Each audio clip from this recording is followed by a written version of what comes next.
Shalom a todos, un saludo cordial, bienvenidos a nuestro encuentro del día de hoy, día martes. Estamos transmitiendo en vivo como cada semana, 8 de la noche, martes y jueves. Y para el día de hoy voy a estar compartiendo acerca de supersticiones populares. Recientemente estuve finalizando la lectura de algunos libros de antropología y me pareció pues que era un buen tema para hablar en el día de hoy. La verdad es que muchas de las supersticiones de las que vamos a hablar, obviamente desde el punto de vista de la Kabbalah no son supersticiones, sino que son realidades espirituales. Otras sí que pueden caer dentro del folclore popular de los pueblos, y hay otras que tal vez las omita, por lo menos en los libros que he estado leyendo, porque realmente no vienen al caso. Hay muchas supersticiones en América Latina que no tienen nada que ver con el mundo judío, con supersticiones judías, porque en el mundo judío también hay supersticiones, pero me he dado cuenta que los judíos compartimos supersticiones con los cristianos y con los musulmanes, pero hay ciertas supersticiones que son solamente de los judíos, y hay ciertas que son solo de cristianos, por ejemplo. Quizás hable algo de eso para notar algunas diferencias. Más que nada, las supersticiones varían cuando se trata específicamente de aspectos religiosos. Obviamente, ciertas cosas que tienen que ver con el cristianismo, con creencias, pues no, o sea, los judíos no creemos en eso. Eh, por ejemplo, hacerse cierta señal, la señal de la cruz, cosas como esas. Entonces, pues hay cosas que son particulares, ¿no? De cada cultura. Antes de, antes de iniciar esta transmisión, bueno, primero que nada saludando a los amigos que están conectándose, que de verdad que fielmente cada semana, desde que empezamos con estos encuentros, pues están acá las personas ya esperando este momento, y la verdad que pues muy contento también de que, bueno, esto ha empezado de una manera espontánea y lo hemos mantenido ya varias semanas, y ojalá que se pueda mantener así por cierto tiempo, por lo menos que el tiempo me lo permita. Así que muy contento de eso, de poder tener estos encuentros cada semana. Sin más dilación, voy a comenzar a leer algunas de las supersticiones. Acá tengo una obra conmigo de una antropóloga, y voy a citar solamente supersticiones que, ojo, vuelvo a decir, supersticiones para los académicos, porque obviamente en la universidad nadie cree en las cosas que yo voy a hablar, a no ser que sea de manera privada, porque los profesores en la universidad obviamente no pueden afirmar ninguna creencia o ninguna superstición, y cuando van a escribir algo lo van a escribir precisamente así, diciendo que es una superstición, aunque tal vez en su interior sí crean muchas de estas cosas. Entonces voy a estar compartiendo algunas que quizás compartimos todos, ¿no? Judíos, cristianos, musulmanes, no importa de dónde venga, porque muchas de las supersticiones se crean en un mismo país, y en un mismo país que se habla la misma lengua, pues no importa la religión que usted tenga. Por ejemplo, la comunidad judía de Argentina, o la comunidad judía de México, o la comunidad judía de Estados Unidos, es tan americana, tan mexicana y tan argentina como los demás del país. Llevan muchísimo tiempo igual viviendo, y se han aculturado y hablan el idioma y son igual, se sienten tan de esos países como las personas de ahí. O sea, así es como se forman los pueblos. Las religiones son simplemente las creencias de cada cual, pero en cuanto a identidad, cada cual se identifica con su país. Argentina, México, Estados Unidos, Chile, en el mundo entero, porque las comunidades judías están en el mundo entero, en los países árabes, en Siria, en Egipto, etc. Dicho esto, voy a comenzar a ir leyendo y vamos a ir explicando algunas de estas costumbres populares o folclore popular. Dice, para salir a la calle de mañana conviene calzarse primero el pie derecho y comenzar a andar con este, jamás con el pie izquierdo. Recuérdese que cuando se ha obtenido éxito en alguna gestión, es proverbial decir que se salió con el pie derecho y de lo contrario con el pie izquierdo. Nosotros los judíos tenemos algo parecido. Cuando nos vamos a poner los zapatos, primero nos ponemos el zapato derecho, luego el zapato izquierdo, luego atamos el zapato izquierdo y luego atamos el zapato derecho. Eso es un ritual de todos los judíos, hacer esto, y más si la persona es ortodoxa. ya eso está engranado en la idiosincrasia judía. Es así, primero zapato derecho, después zapato izquierdo, primero se ata el izquierdo y después se ata el derecho, así. Primero se ponen los dos, se ata el izquierdo y después se ata el derecho. Siempre. ¿Por qué? Porque la idea de empezar otra vez por el lado derecho. El lado derecho está significando el atributo de Hesed, la expansión. Y Hesed en este caso está diciendo que uno quiere empezar el día así, con el pie derecho, como dice este refrán. Dice, este es otro refrán popular, no sé en sus países, lo que voy a leer ahora quizás un poco chocante, pero bueno, está escrito, ¿no? En el texto dice, no es deseable que lo primero que se ve de mañana en la calle sea una mujer, es preferible encontrarse con un acreedor. No sé en los países de ustedes si eso es un refrán o es una superstición, pero hay gente que, bueno, en ciertos países lo primero es, en este caso, encontrarse con alguien que le deba a uno para que le pague.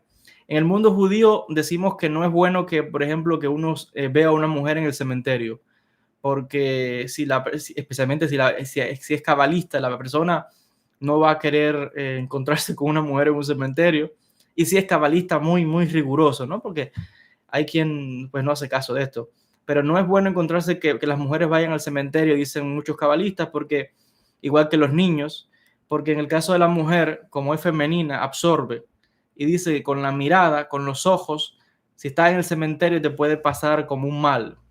Entonces hay gente que son muy, pero muy eh, observantes de estos, ¿no? Por eso digo, para muchos son supersticiones, pero para otros son realidades. Entonces hay quien no lleva, no quiere encontrarse con una mujer en el cementerio ni que lleven a los niños.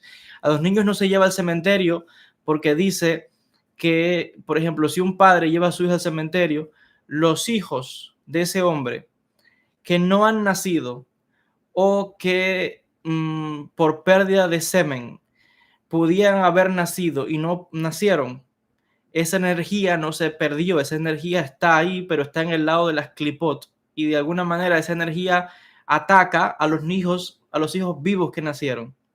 Otra vez es para muchos otra vez puede ser real, a otros pues una superstición. Una superstición en el mundo judío, en el mundo sefaradí, es que estos malos judíos que vienen de Turquía, que realmente los judíos de Turquía en la mayoría son todos los que vinieron de España y de Portugal, aunque realmente los judíos realmente de España y Portugal, desde antes de la expulsión, pues ya salían, ¿no? Porque Maimónides salió desde mucho antes, Yehudá Leví y todos los grandes salieron mucho antes de la expulsión de 1492, porque recuerden que las comunidades judías del sur de Andalucía fueron exterminadas por los musulmanes. La comunidad de Córdoba, Granada, Sevilla, las acabaron los musulmanes antes de que los cristianos expulsaran a los judíos en el 1492. Ya cuando cayó el último reino de Granada en 1492 no había judíos hace rato, o sea, las comunidades las habían masacrado. Eso es otro tema, quizás de alguna clase sobre eso, sobre las masacres de las comunidades judías en el sur. Entonces ya muchos, o sea, todos los judíos que estaban viviendo en el sur de España o subieron y se fueron a vivir al norte, o sea, los reinos cristianos, o siguieron hasta Francia, o se fueron a Italia, o se fueron a Marruecos, o se fueron a Libia, Tunisia, Egipto, Siria, porque los musulmanes llegó un momento en Al-Ándalus que se convirtió en intolerable y más acabaron con las comunidades judías y no quedó nadie. Y los judíos tuvieron que irse al norte. Y por eso es que hubo mucha influencia de judíos que subieron a los reinos católicos y que hablaban árabe perfectamente. También sucedió que muchas comunidades judías después de la Reconquista pues pasaron automáticamente a ser cristianas. Por ejemplo, Abraham Abulafia, que nació en 1240, perdón, en Zaragoza, en el reino de Aragón. Realmente Zaragoza había pasado a manos cristianas hacía menos de 100 años, creo que fue en el año 1192, algo así, o 1100 y algo, los cristianos conquistan esta zona. Pero esa gente quedó ahí, de cultura y de lengua árabe, tanto judíos como islámicos, pero de momento se vieron bajo los cristianos y pues van a hablar, Abulafia probablemente habló navarro, aragonés, vasco también, hebreo, por supuesto. Él usa también palabras en italiano, en español, en latín, en griego. Entonces, bueno, son, como les decía, tradiciones. Pero volviendo a lo que estaba diciendo, los judíos que ya después de la expulsión, los que se marcharon, ¿no? Porque los que se quedaron se hicieron cristianos, se convirtieron,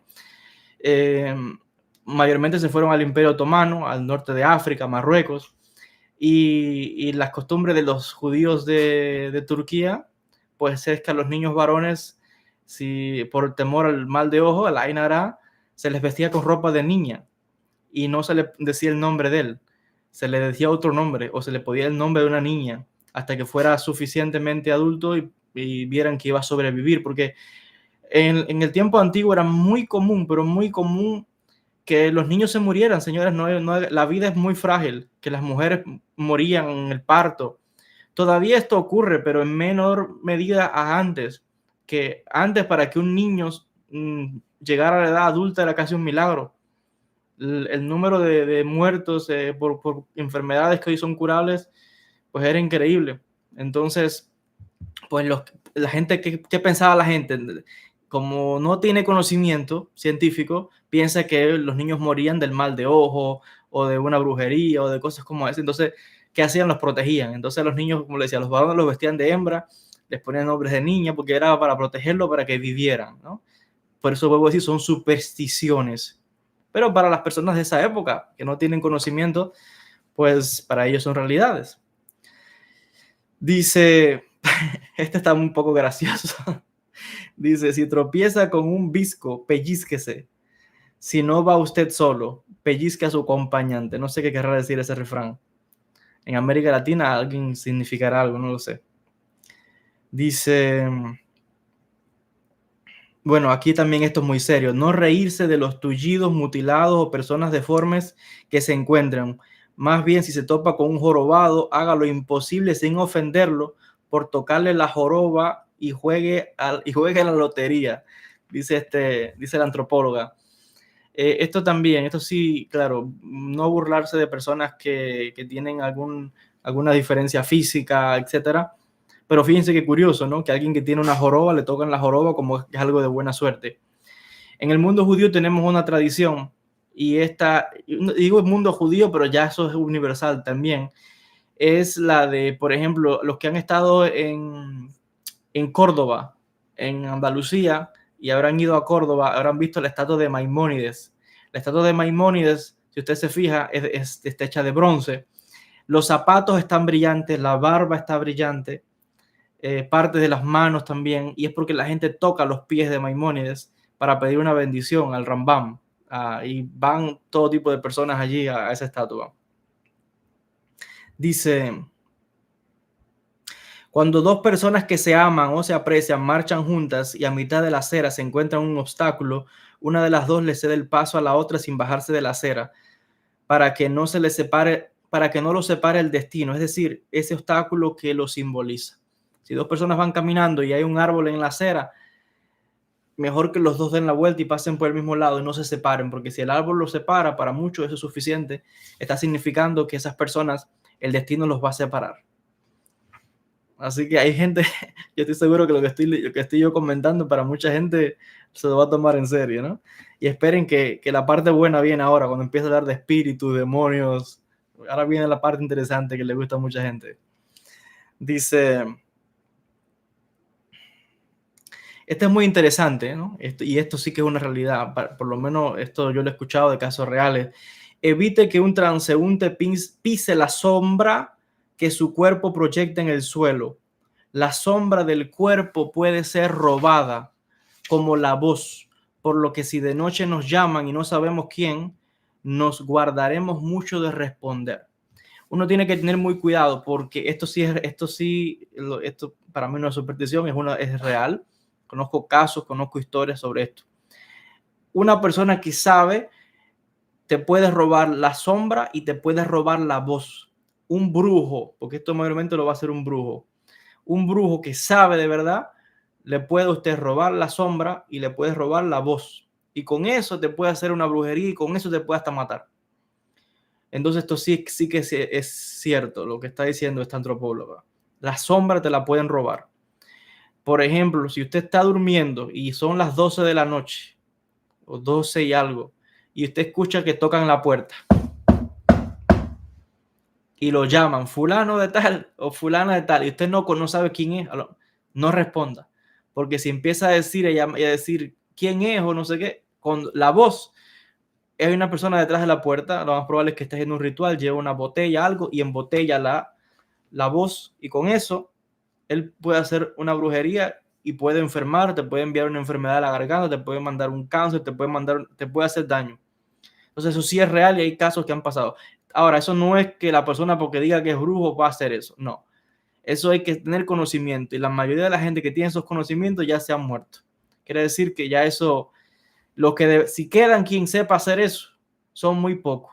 Y a estas alturas muy difícil que la gente ande por ahí por las casas haciendo esto, pero bueno, sí puede quedar gente por ahí que sí sepa hacerlo y es real. Te pueden robar la sombra y bueno, con eso se pueden hacer muchas cosas, te pueden causar bloqueos espirituales, te pueden causar enfermedad, te pueden causar desesperación, ansiedad, etcétera. Entonces, ojo, te roban la voz y te pueden robar la sombra, pero no toda la persona sabe hacer eso, no porque sea brujo y que el que usted escuche por ahí diciendo que él sí sabe y que él es o ella es la gran cosa, no haga caso, porque el que sabe está callado.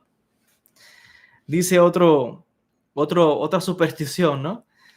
Dice, no debe cruzarse por debajo de una escalera de mano, ni atravesar el séquito de un entierro que pues las consecuencias son fatales. O sea, hay gente que no pasa por debajo de una escalera y tampoco pasa por delante de un entierro. O sea, usted va por la calle, va a un funeral, va a un entierro, no pase por delante del muerto, donde llevan al fúnebre.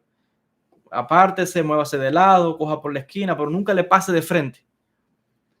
Y para mucha gente esto es serio. Y el tema de pasar por una escalera, de repente yo no entiendo por qué, cuál es el asunto con pasar debajo de una escalera, pero hay quien no pasa debajo de una escalera, hay quien no pasa tampoco debajo de una cerca, porque si pasas debajo de una cerca dicen que te vas a quedar enano, no vas a crecer. Entonces para descruzar eso tienes que regresar y volver a cruzar debajo de la cerca para que se te quites. Estas son realmente supersticiones realmente, eso es lo que son, supersticiones. En el caso del muerto, yo lo que sí diría, porque también es algo muy cierto, que muchas supersticiones surgen cuando son como resultado de una acción, pero la gente dice, no hagas tal cosa. Por ejemplo, a los niños antes, cuando hacían una pregunta, los adultos muchas veces no tenían tiempo para estar respondiendo lo que el niño quería preguntar. Te podían dar una respuesta, pero no andaban con mucho. Te decían, si querías preguntar algo y por qué, te decían porque sí. Y ya está, no andaban complicándote muchas cosas. Entonces puede ser que la superstición de no pasar delante de un cortejo fúnebre es porque meramente es una falta de respeto. Entonces puede ser que alguien diga no hagas tal cosa porque es malo y se quedó como una superstición porque es malo. Pero la gente puede pensar que es porque se van a llevar el alma de la persona y te puede costar la vida o algo como eso. Pero es muy probable que haya surgido esa superstición por respeto al funeral. Dice, las esquinas no deben doblarse muy deprisa, son muy traicioneras y peligrosas, porque en ellas se estacionan malos espíritus, encargados de hacer daño o sedientos de sangre, particularmente a las 12 del día. Algunos dicen a las 12 del día, a las 12, 6, creo que a las 12, a las 3, o a las 12, a las 6 y a las 12 otra vez. 12 del día, 6 de la tarde y 12 de la noche son los momentos más peligrosos, diríamos. 12 del día porque dicen que en ese momento, primeramente, es porque el sol está más alto. O sea, técnicamente hablando, hay mucho calor hacia la tierra a partir de las 12, pero es 12. Algunos llaman esa la hora del Santísimo, la hora donde Dios pasa, ¿no? Porque dicen que es la hora en que Dios pasó por Egipto cuando causó la muerte de los primogénitos y le dijo a Israel, quédate dentro de tus casas, que nadie salga. Y dice que pasó el ángel de la muerte. Entonces, las 12 del día o las 12 de la noche es la hora donde supuestamente pues es bueno, en el mundo cristiano por ahí tocan campanas, ¿no? Es porque es la hora. Eso parece, ahí están viendo costumbres que compartimos los judíos y los cristianos, porque es la hora, dicen que pasa, pues, dicen que pasa Dios, claro, Dios nunca pasa, eso son formas de explicar algo, ¿no? Pero realmente sí, sí que está indicando que es una hora donde hay rigor. Eso sí es cierto. En la Cábala decimos que hay ciertas horas que hay rigor que gobierna. De hecho, voy a hacer un vídeo, si Dios quiere, para hablar acerca de los ángeles y de los demonios que gobiernan ciertos días de la semana, porque en la Cábala decimos que hay ciertos demonios que rigen ciertos días. Si es domingo, lunes, martes, miércoles, jueves, sabemos los nombres de esos demonios. Claro, decir demonios realmente son ángeles de destrucción, pero bueno, para que se entienda. Y hay también ángeles que rigen a ciertas horas del día. Por eso el que sepa la hora en que rige cierto ángel y que rige cierto demonio, puede hacer un trabajo espiritual para bien o para mal, utilizando a un demonio o a un ángel. Entonces, en este caso, les decía lo que el refrán ¿no? La superstición esta es que, como decía acá, primeramente no pasar por las esquinas muy deprisa porque las esquinas son traicioneras y peligrosas. Se estacionan en ellas malos espíritus encargados de hacer daño, sedientos de sangre, particularmente a las 12 del día. Ya yo hablé de esto hace unas semanas atrás, ¿no? De cómo en las esquinas que representan las 4 direcciones, eso está en el Sefer Yetzirah. El Sefer Yetzirah se habla de las direcciones norte, sur, este, oeste, arriba, abajo. Y se habla de la dimensión de las dimensiones según el Sefer Yetzirah. Entonces yo expliqué también hace unas semanas atrás de cómo incluso cuando van los espíritus y cuando se hacen algunas brujerías, se dejan en las esquinas y el que pase por esa esquina se puede llevar esa energía. Y estoy seguro que usted también sabe de muchas historias de personas que han pasado por ciertos caminos y algún espíritu, han recogido algún espíritu, algún muerto que se ha ido con ellos para la casa y han salido, sea para bien o para mal, porque también hay espíritus que vienen a las casas de las personas, no necesariamente tiene que ser todo malo, no. Entonces esto se enfatiza. Las horas hay que evitarlas, las 12 del día mejor no estar fuera. Si estás, o mejor estar bajo techo. En cuanto a estos horarios. Las 12 de la noche, realmente la noche, los cabalistas le tienen terror a la noche. Yo recuerdo que en Israel, cada vez que íbamos a estudiar, que yo iba todos los días a estudiar Cábala con el Rab Shimshon y con otros rabinos que yo estudiaba, era terror las noches, ¿no? Claro, tenían miedo a la noche y había veces que querían invitar a otros cabalistas que vinieran a dar clases, que vinieran a darnos clases, y no querían salir de noche. Ya cuando cae la noche se trancan en sus casas y de ahí no salen. ¿Por qué? Porque en la noche está el rigor, está las energías del din, las energías negativas, más activas. Entonces los cabalistas cuando hay de noche, especialmente los cabalistas de la Yeshiva Betel, cuando cae la noche no salen de sus casas. Esto es muy curioso porque en el antiguo Egipto era igual, los egipcios no salían de noche porque decían que es igual, regía una divinidad. La única manera que los egipcios salían de noche era si llevaban un gato con ellos, porque el gato los podía proteger de los malos espíritus, de demonios, cosas como esa. Entonces, bueno, los judíos también tenemos una costumbre como esa, de que de noche no se sale. Claro, como yo viví en Harnof, que es uno de los barrios de Jerusalén, cerca de Givat Shaul, que son barrios nuevos, la gente que vive en Harnof, Givat Shaul, esa zona en Israel, en Jerusalén, la mayoría son todos sefaradim, son todos judíos sefardíes y mayormente misrahim, o sea, de las comunidades de lo que es Marruecos, Siria, algunos de Egipto, eran los que vivimos, los que viven todavía en Harnof. También hay Ashkenazim, pero bueno, yo tenía que ir todos los días desde Harnof, cogía el autobús, luego iba hasta la Tajanat Merkazit, en el centro de Jerusalén, cogía el tren hasta la Ciudad Vieja, y de la Ciudad Vieja me bajaba y caminaba hasta entrar a las murallas y luego entrar al barrio judío, ¿no? Donde tienen las clases de Cábala. Y salía de mis clases de Cábala todos los días a las 11, 12 de la mañana. Y a esa hora tenía que regresar a la yeshiva de noche. O sea que para muchos cabalistas no querían salir de noche, pero yo tenía que salir todos los días. Yo no, porque no le hago caso mucho a eso, ¿no? Quizás el miedo que podía pasar es que a esa hora de la noche te podían atracar, o que si pasabas por el barrio árabe podía haber peligro, no sé, te atacaban, o que se han dado casos que han atacado a algunos judíos, lo que sea.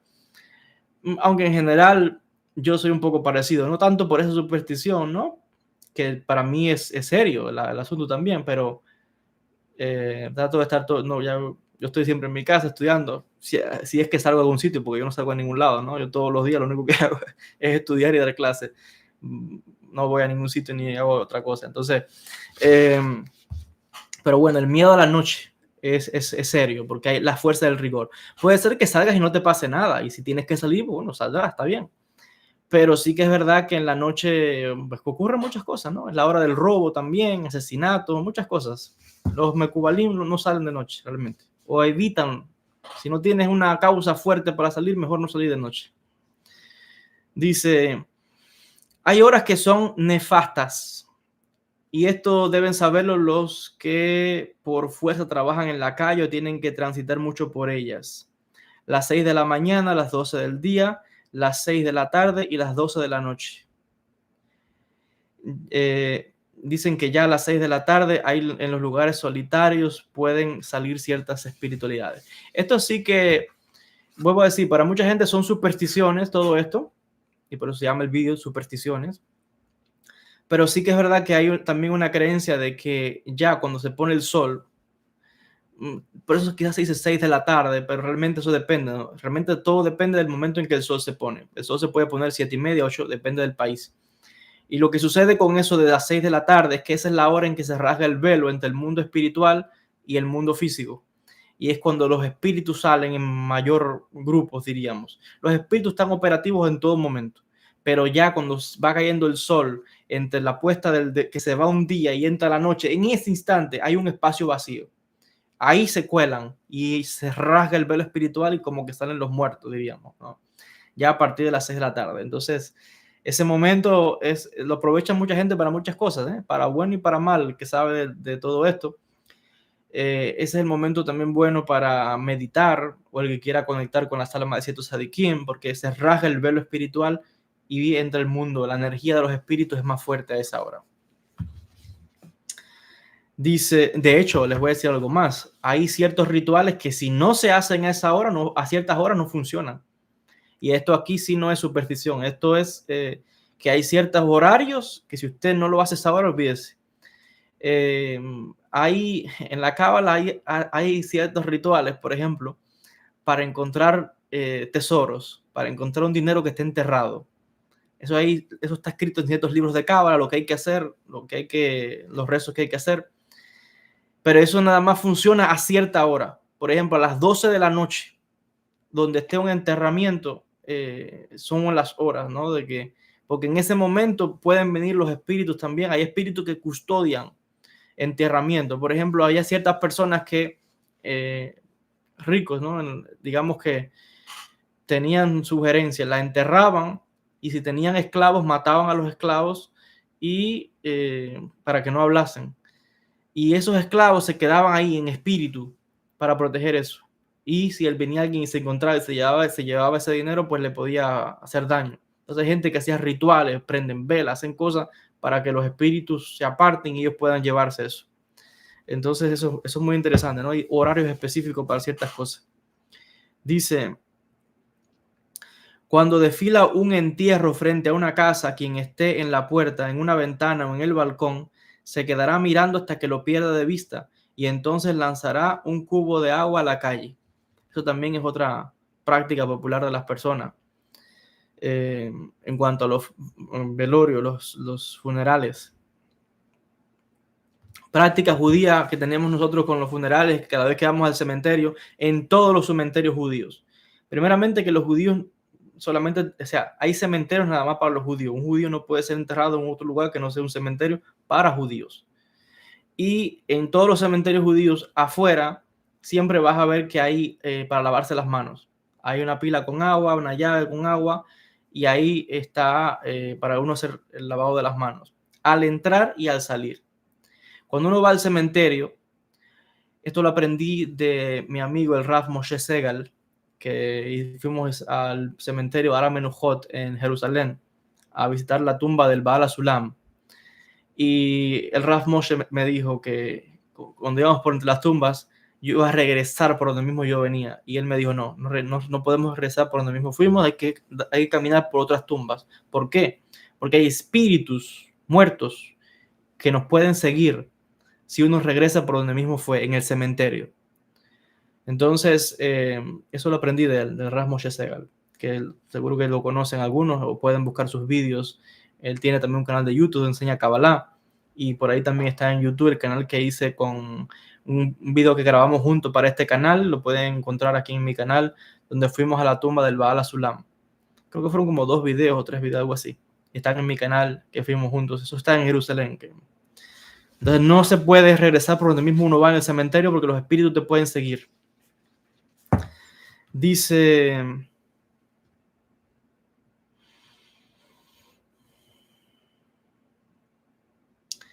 los espíritus de los muertos, generalmente turbados, sin darse cuenta aún de que ya no están encarnados, creen que van sentados sobre sus féretros. No es bueno, pues, mirar el ataúd. Hay gente que tiene esa costumbre, no mire el ataúd. Ahora, eso es una costumbre que eso no es judío, eso no es una costumbre nuestra, porque los judíos no enterramos a los muertos en ataúd. Y esa es una gran diferencia entre nosotros y los cristianos o otros. Los judíos tenemos una costumbre como los musulmanes. Los musulmanes tampoco entierran a los muertos en ataúd, siempre y cuando sea que estén o en Israel o el musulmán esté en sus países. Porque si un judío está, por ejemplo, no sé, en Estados Unidos, en México, en Argentina o en cualquier lado, o en España, y fallece, hay que enterrarlo en un ataúd, y se entierra en un ataúd. Pero eso sí, la ley del país te obliga. Si no te obliga, la costumbre nuestra es que pues se entierra normal, pero eso es en Israel, donde simplemente se cubre con unas telas, se le pone su talit encima y se hacen ciertas cosas en el funeral. El cuerpo se pone en el suelo, se le ponen velas alrededor y se está allí con él. También puede ser que se haga como, no sé cómo se llama eso, pero como que pueden buscar a alguien que se quede con el cuerpo. Yo recuerdo que una vez, hace muchos años, yo era más pequeño, más joven, no sé, un rabino vino de la sinagoga mía y me quería pagar para que yo fuera a cuidar un muerto, una persona. Le dije que no, yo era más pequeño. Pero hacen así, los rabinos vienen y le pagan a los chicos jóvenes para que, no sé, la familia no podía estar ahí, era que quedarse por la noche, y le pagan a alguien para que se quede con el muerto ahí hasta el otro día. Yo le dije que no. Entonces, en Israel se entierran las personas directamente en la tierra y se cubre solamente con, le digo, se les pone, claro, hay un proceso, se lleva el cuerpo a la mikve, etcétera, se prepara, se limpia el cuerpo. Y luego se pone unas vendas y después se le pone su talit y se entierra directamente en la tierra. Y se lleva al muerto también como en una camilla, como en esas camillas que son de tela, que se cargan como unas varas. Así se llevan el muerto y se lleva a enterrar. Yo fui a muchos funerales en Israel, especialmente un poco antes de octubre 7. Fui a varios funerales porque hubieron algunos ataques terroristas y murieron algunas personas de mi comunidad en Harnof, en Jerusalén, y eran vecinos. Y bueno, pues fui a algunos funerales y se lleva a las personas así, en varas. Igual que fui muchas veces a cementerios a hacer Kaddish. A veces el rabino mío o uno de mis rabinos llevaba a algunos chicos de la yeshiva al cementerio porque era el aniversario del año, por ejemplo. Nosotros al año es que se va a develar la lápida y se hacen ciertas cosas. Y hace falta 10 varones para hacer un rezo, que es el Kaddish. Si no hay 10 varones, no se puede hacer el Kaddish. Entonces, algunas veces fui al cementerio para ayudar a hacer los rezos. Entonces, volviendo, si el judío vive fuera de Israel y la ley del país dice que hay que enterrar a la persona en una caja, en un sarcófago, no sé cómo se llama eso en español, pues hay que hacerlo, ¿no? Pero lo que estaba leyendo yo aquí es cuando dice que los muertos, dice, cuando desfila un entierro frente a una casa, quien esté en la puerta, en una ventana o en el balcón se quedará mirando. No, no. Los muertos que se quedan turbados sin darse cuenta de que ya no están encarnados, creen que van sentados sobre sus féretros. No es bueno, pues, mirar el ataúd. Hay gente que no mira el ataúd. Pero otra vez, como decía, eso quizás a los judíos, pues no, como que no aplica mucho esto. En Israel sí que los funerales son grandísimos y es una mitzvah, es una buena acción ir a un funeral, aunque uno no sepa y no conozca a la persona. Pero esa es la costumbre nuestra, aunque uno no sepa quién es la persona, hay que ir al funeral, y más si es, no sé, de la comunidad, aunque uno no sepa quién es, uno va a los funerales. Y los funerales en Israel son grandísimos, miles de gente. Y eso es, aunque no sea un gran rabino o no, alguien normal pueden ser, o sea, unos cuantos miles de personas y pueden venir gente importante. Y cuando es un gran rabino que ha muerto, eso sí, ya son 200,000, 300,000 personas. Y en la Kabbalah hay secretos también de por qué hay que ir a los funerales cuando muere un gran rabino. Ahí hay un secreto muy grande, no puedo decirlo públicamente, pero hay algo grande ahí, hay que ir a los funerales. Entonces, bueno, lo que significa también esto es que hay personas que mueren y no saben que han muerto. Dice esta otra superstición.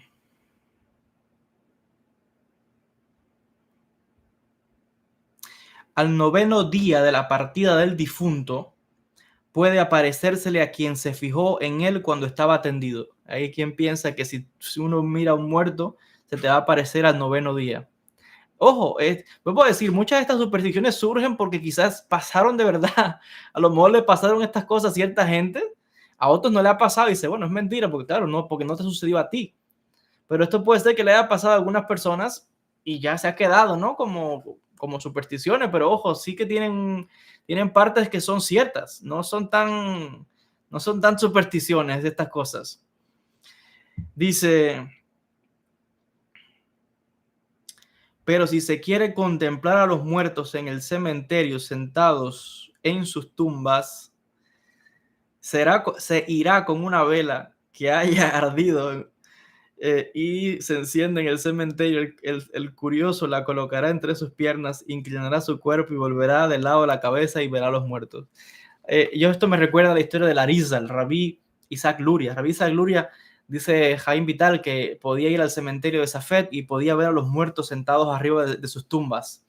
Y él desde la distancia te decía, mira allá, aquella tumba que está allá, estoy viendo que hay una persona así, te la describía, con estas características así, sentado arriba de la tumba, y se llama fulano de tal y murió de esto y esto en el año tal, y esto sí, así. Y él está allí porque necesita esto y esto, sin conocerlo. Y después los discípulos iban a la tumba y cuando miraban el nombre escrito, efectivamente, con el nombre y apellido, como te lo decía el Arizal, y efectivamente se ponían a preguntar entre los vecinos, ¿no? ¿Quién era esa persona? ¿De qué había muerto? Y todo exactamente como el Arizal dijo, efectivamente. O sea, él podía ver a los muertos sentados en las tumbas y te podía decir todo. Rabí Isaac Luria pasaba, por eso es que en Israel hoy se saben muchas tumbas de los profetas. Rabí Isaac Luria tenía una visión tan grande que él podía pasar por ciertos caminos en Galilea mayormente. Y él pasaba y decía, pausa, aquí, debajo de esa piedra o en esa esquina o en este lugar está enterrado tal rabino así asado, uno de los grandes sabios del Talmud. Te decía, aquí está enterrado fulano de tal.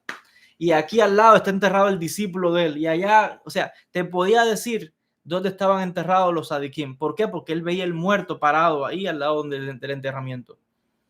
Y ahí en Israel se saben muchos lugares donde están las tumbas de muchos grandes rabinos y grandes sadiquim, porque fue el Arizal, Rabí Isaac Luria, que podía por videncia ver a los espíritus y saber, identificó muchas tumbas de grandes santos, de grandes mekubalim, de grandes sabios del siglo I y del siglo II, que fue gracias a Arizal porque él podía ver y saber dónde estaban enterrados.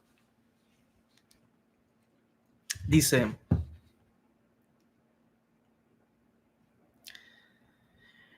este está un poco fuerte. Dice, si por casualidad ya anocheció, se ve un pollo negro sin cabeza en el patio de una casa o en el camino, sepa que lo que ve es el diablo, dice. Porque los pollos no andan por ahí sin cabeza y mucho un pollo negro sin cabeza. Es probable que lo que está viendo es al demonio, es lo que dice acá. Yo sí que he escuchado Y esto, bueno, está en los libros de la Kabbalah y conozco a muchas personas que le ha pasado. Baruch Hashem, a mí no me ha sucedido, pero sí conozco personas que le ha pasado que se encuentran con perros negros. Los perros negros normalmente son representaciones del demonio, de demonios, de espíritus malos que se muestran como un perro negro. Hay quien ha visto perros negros que sale fuego de los ojos. Y eso también está, por ejemplo, en el caso de Rabbi Yosef de la Reina, cuando él fue a enfrentarse a Satán, se le aparecieron una bandada de perros negros. Claro, no eran perros, realmente eran demonios o espíritus que tomaban la forma de animales. Eso está en los libros de la Kabbalah y yo conozco personas que han tenido esos encuentros con animales en forma de perros negros. Claro, eso no quiere decir que ahora todos los perros negros son demonios, no. Pero sí que es verdad que hay, cuando se te aparece un perro negro de momento, así, de la nada, y desaparece, es porque mayormente son espíritus o demonios o espíritus oscuros, etcétera. Toman forma de animales.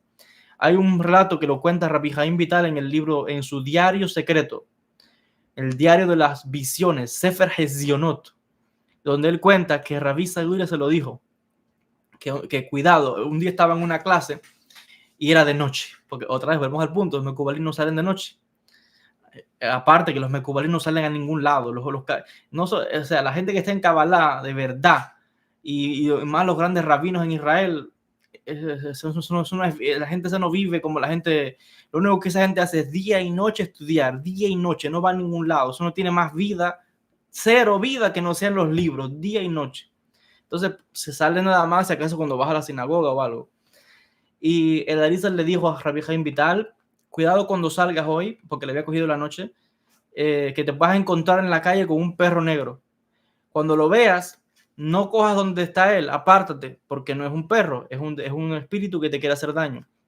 Y le dio también una fórmula, unas palabras en hebreo, para que cuando viniera el animal, él pronunciara esas palabras y dijera como, porque hay fórmulas en la cábala donde uno puede invocar ciertos ángeles para protegerse. Y efectivamente la historia está ahí, que el Rab Jaim Vital salió, efectivamente un perro salió negro, que no era un perro negro, ya lo sabemos, y fue a atacarlo, y él se desconcentró, fue a decir la fórmula, las palabras, y se desconcentró, no sé cómo fue que cayó al suelo, el Arizal tuvo que venir, ahora no recuerdo la historia completa, pero fue algo así, y al final el animal, fue el Arizal que vino, y el animal huyó con unas palabras que dijo, pero los demonios toman forma de perros negros, igual los espíritus oscuros, o dicen que es mucho que es el diablo. Dice, esta es otra superstición, ¿no? Vamos a leerla. Vuelvo a decir, todo esto está escrito en los libros de los antropólogos, ¿no? Para mucha gente serán supersticiones, para otros tiene partes de verdad. Dice, cuando se habla del diablo, suele vérsele la cola.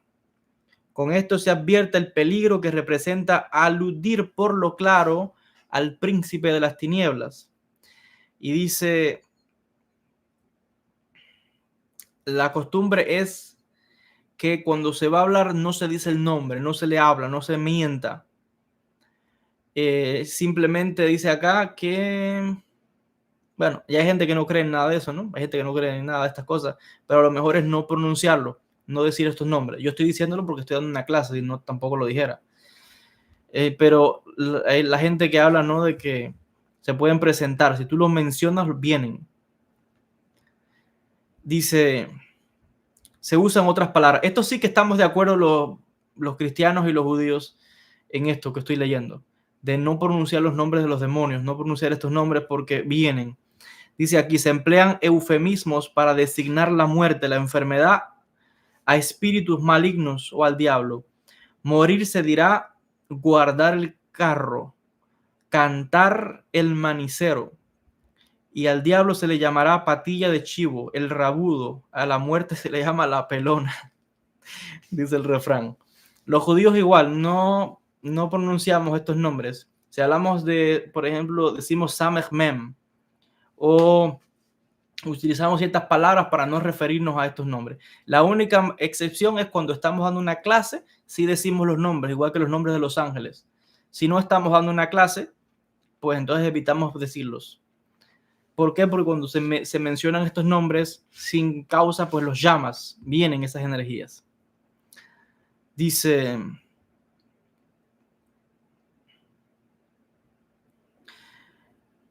Ujú. Aquí viene viene una serie de supersticiones populares que tienen que ver con el diablo. No sé si quieren que siga explicándola o hay quien le da miedo que siga hablando de estos temas. Si quieren que siga, sigo leyéndolas. Quedan como 4 o 5 en el libro de estas supersticiones populares. Dice, dice otra más. A las personas que mientan mucho al diablo, que emplean su nombre como término de comparación. Por ejemplo, dicen, hace un calor del diablo, se puso hecho un diablo, la situación está del diablo, tengo el diablo metido en el cuerpo, que me lleve el diablo, etcétera.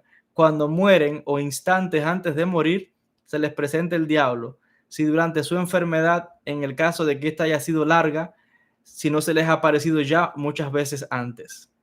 Esto sí que otra vez vemos al punto, ¿no?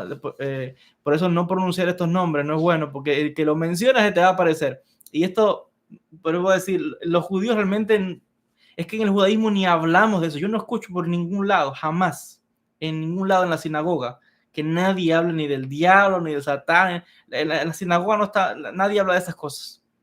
Nadie habla de eso. O sea, es como que eso no existe. Claro, además de que para nosotros los judíos, el Satán no es lo que no es lo que representa para los cristianos o para los musulmanes. O sea, nosotros ni caso le hacemos a eso. Los únicos que en el mundo judío puedan mencionar al Satán o a estos seres son los cabalistas, que estén estudiando una clase o que estudien estas cosas, porque para los cabalistas sí que estudian esto, pero en la sinagoga normal nadie habla de eso, nunca oís a ningún judío que hable nada de estas cosas.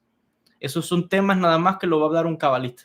Y que sea un cabalista que estudie Cábala más así, porque si es un cabalista que lo que estudia es el árbol de la vida, la sefirot, todas esas teorías, nunca vas a ver que te hable de espíritus, ni de demonios, ni de exorcismos, ni de ángeles, porque no es la rama de él. Entonces, pues en el mundo judío no se habla de eso. Los únicos que hablan de eso, le digo, son... y si se habla, es como pues un refrán, no sé, no, quizás como alguna historia hasídica que te puedan contar un cuento, algo así, pero en el mundo judío nadie habla del diablo ni nada de esas cosas. Nunca se escucha eso. Aparte que para nosotros pues no existe esas ideas como por ejemplo para el cristiano, para los cristianos o para los musulmanes, para ellos todo el tiempo es hablando de eso. Y eso yo lo he dicho muchas veces, ¿no? Todo lo que es hablando nada más del diablo. Y dicen que el diablo los persigue, que el diablo, que tienen una guerra con el diablo y todo es el diablo. El día entero nada más hablan del diablo. Y yo digo, oye, si tú hablas tanto de eso, pues lo estás llamando. Con razón la gente tiene tantos problemas. Mejor dice hablar de Dios. Habla de Dios solamente. Di otras cosas. Pero los hermanos cristianos lo único que hablan en todos sus discursos y en todas sus predicaciones es el diablo, y el diablo, y el diablo. Y es una obsesión con eso tremendo. Los judíos no hablamos de eso. Entonces, no es mejor hablar de Dios y de la protección de Dios. Entonces, si tú hablas tanto de eso, lo estás llamando, aún en las iglesias que llaman y hablan de todo eso. Entonces, yo no puedo entender por qué. Tienen una obsesión muy grande con eso. Bueno, vuelvo a decir, en la Kabbalah se estudia estas cosas, pero solamente los mecubalín que tienen que ver con eso. En la sinagoga de a pie regular, los judíos regulares no. La gente está viviendo su vida normal, ya está. Dice otro refrán, otra superstición, es la que yo le decía ahorita. El diablo asume la forma de un perro negro para hacer una brujería mortal. No es extraño, pues, que mucha gente ande con perros negros.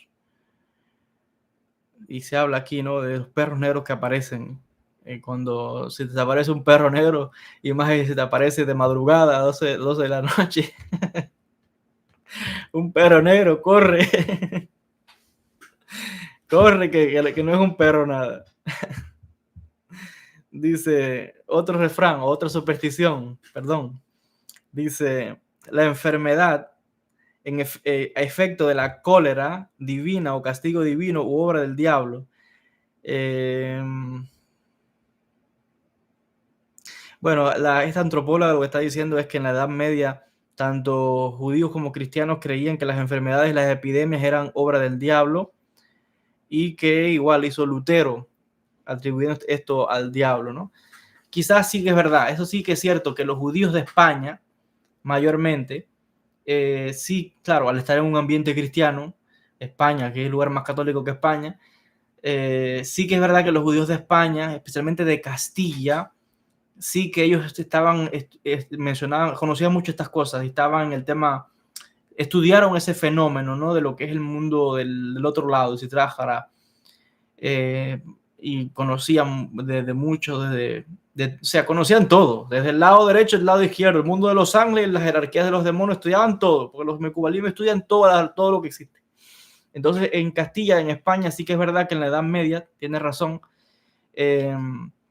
pues conocían esto, ¿no? Y yo creo que esto otra vez viene porque depende del lugar donde tú estés. Los judíos que vivían en países cristianos, pues van a tener características y supersticiones como la gente de ahí. Pero si es un judío que vive en territorios musulmanes, pues va a hablar árabe, la cultura es árabe y todo es árabe, igual que las otras gente del país, y las costumbres o las creencias van a ser parecidas a las costumbres de los musulmanes. Si es un judío de la India, como los hay en la India, específicamente sefaradín que fueron desde Irak, desde Bagdad principalmente, a la India, pues estoy convencido, yo no lo he estudiado todavía, pero estoy convencido que deben de tener muchas costumbres y supersticiones de la religión hindú, porque son la gente con la que están rodeados. Entonces, todo esto surge de las vivencias de los seres humanos. Y muchas cosas se van pasando de una religión a la otra. Dice,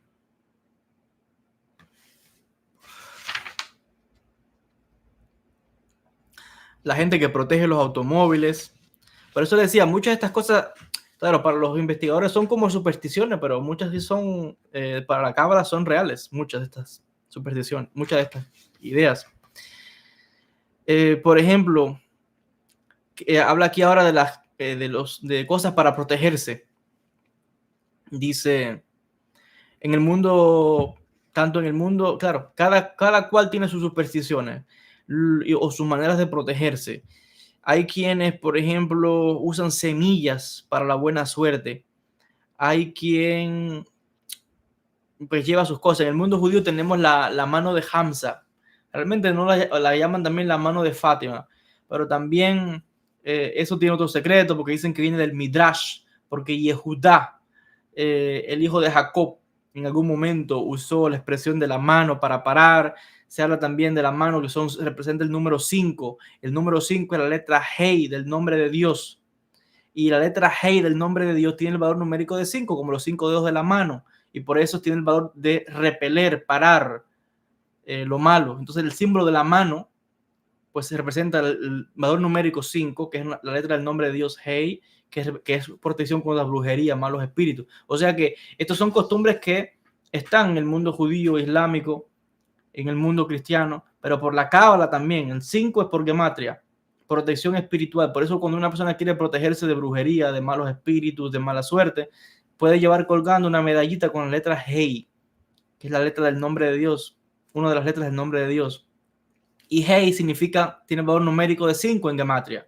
Y 5 es como los 5 dedos de la mano, como los 5 niveles del alma, Nefesh, Ruach, Neshama, Hayá y Ejidá, como los 5 universos también.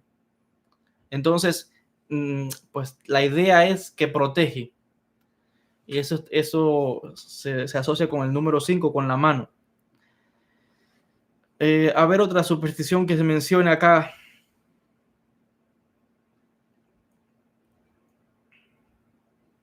Bueno, esta también está curiosa.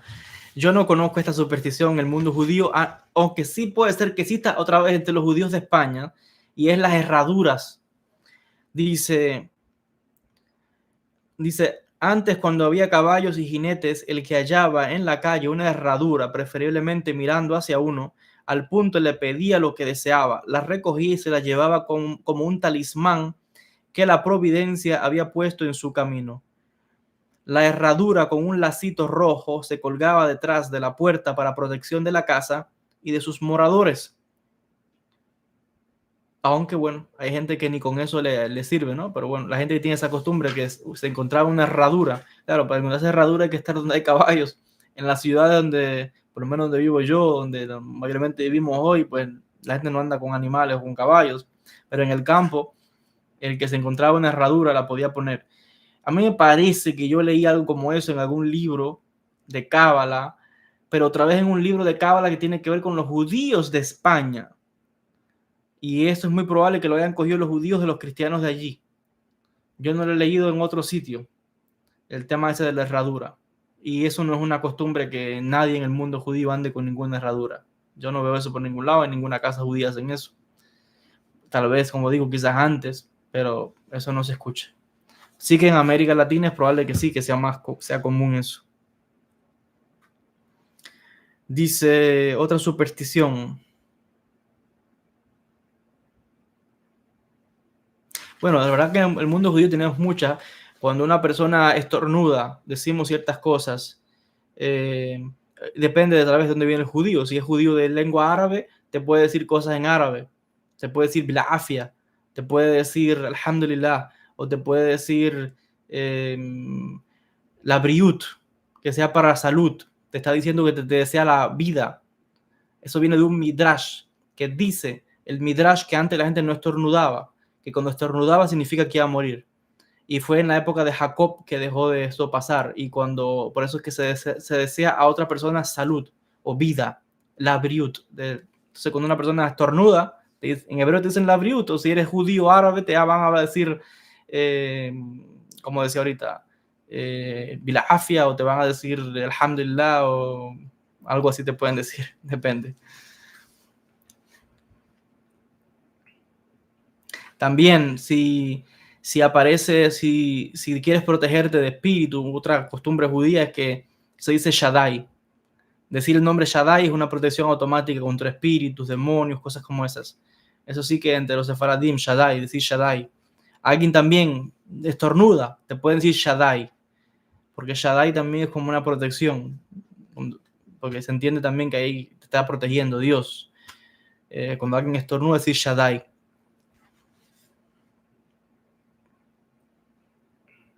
A ver, otra superstición. Dice,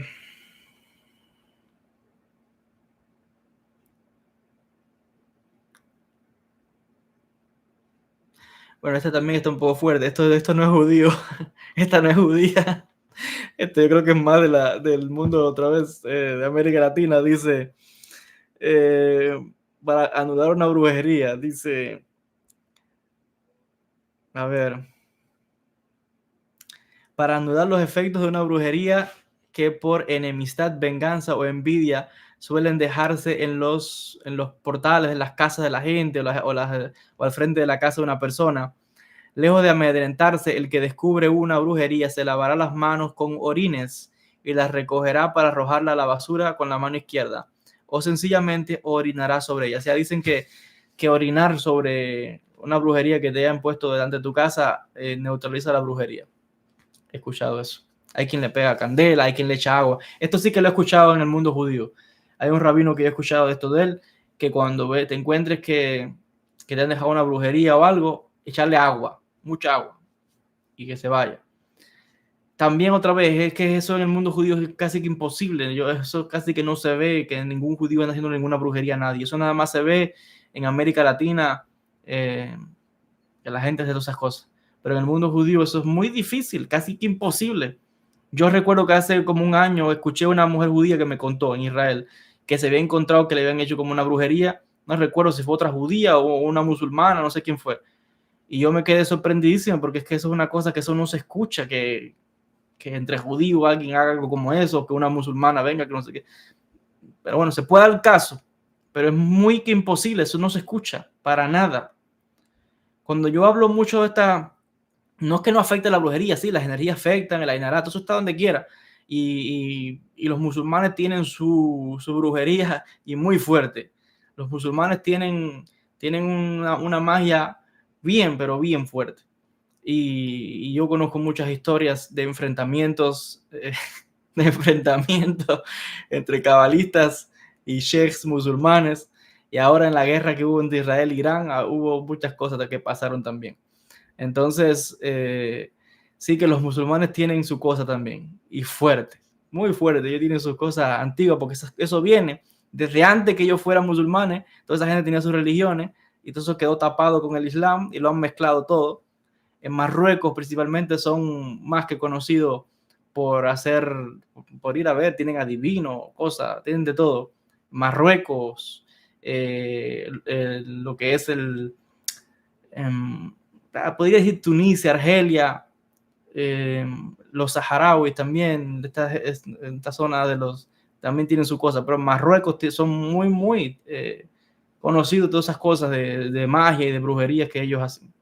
Y son muy fuertes y efectivas, porque trabajan con jinns, con cosas bien fuertes. Y bueno, en la cábala hay cosas para protegerse de todo eso. A ver, un consejo que trae acá, una superstición que claro, no es superstición, dice, donde hay ruda no van las brujas. Esto sí que es cierto. El tema de que la ruda protege, eso sí que es cierto. Ya yo he citado muchas veces que eso está en la tradición judía.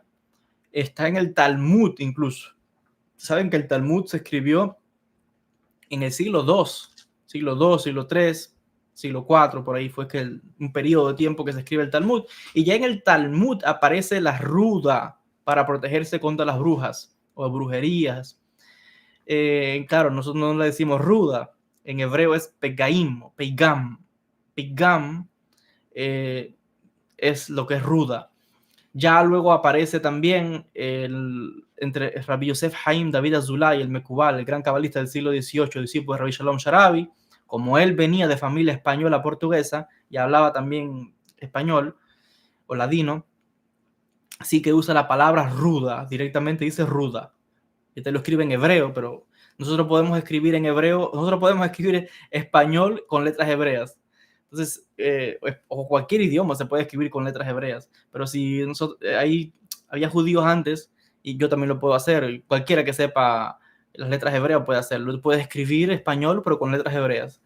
Y bueno, ahí está en los libros, y dice ruda, pero dice él que la ruda suena como rota, y rota es romper, entonces una planta que sirve de protección.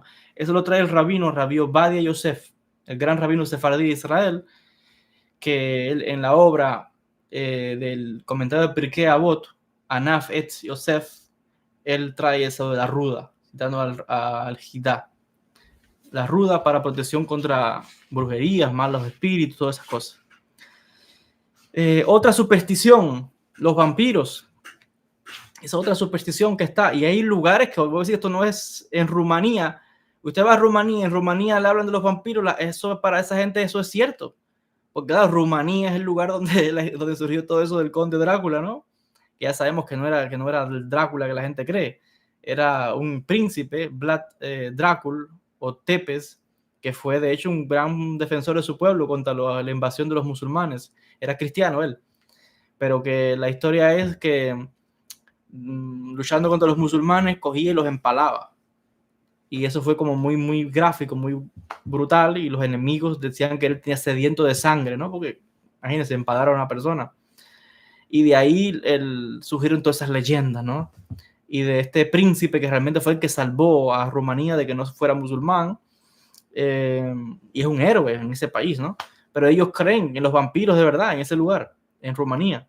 Y a la gente le metían estacas por el pecho y hay cosas extrañas. Entonces, dice el libro, lo que saben han afirmado que en el mundo entero lo que se llama un vampiro es un cadáver que de noche abandona su sepultura para ir a chupar la sangre de un vivo. Al primer canto del gallo, harto, el vampiro regresa a su tumba.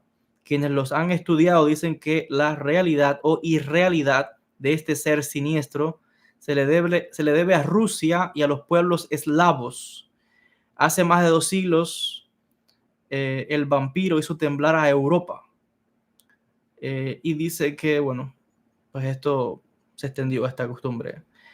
Dice lo siguiente, que el tema de los vampiros no es el cadáver incorrupto e insomne en el sueño de inmortalidad de su muerte que deja su féretro vacío y va de noche en busca de sangre humana.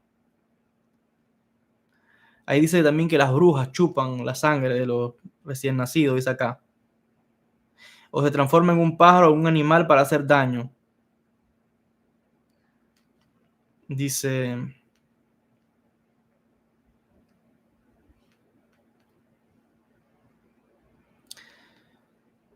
A ver, acá hay algunas cosas acá. El libro cuenta algunas tradiciones.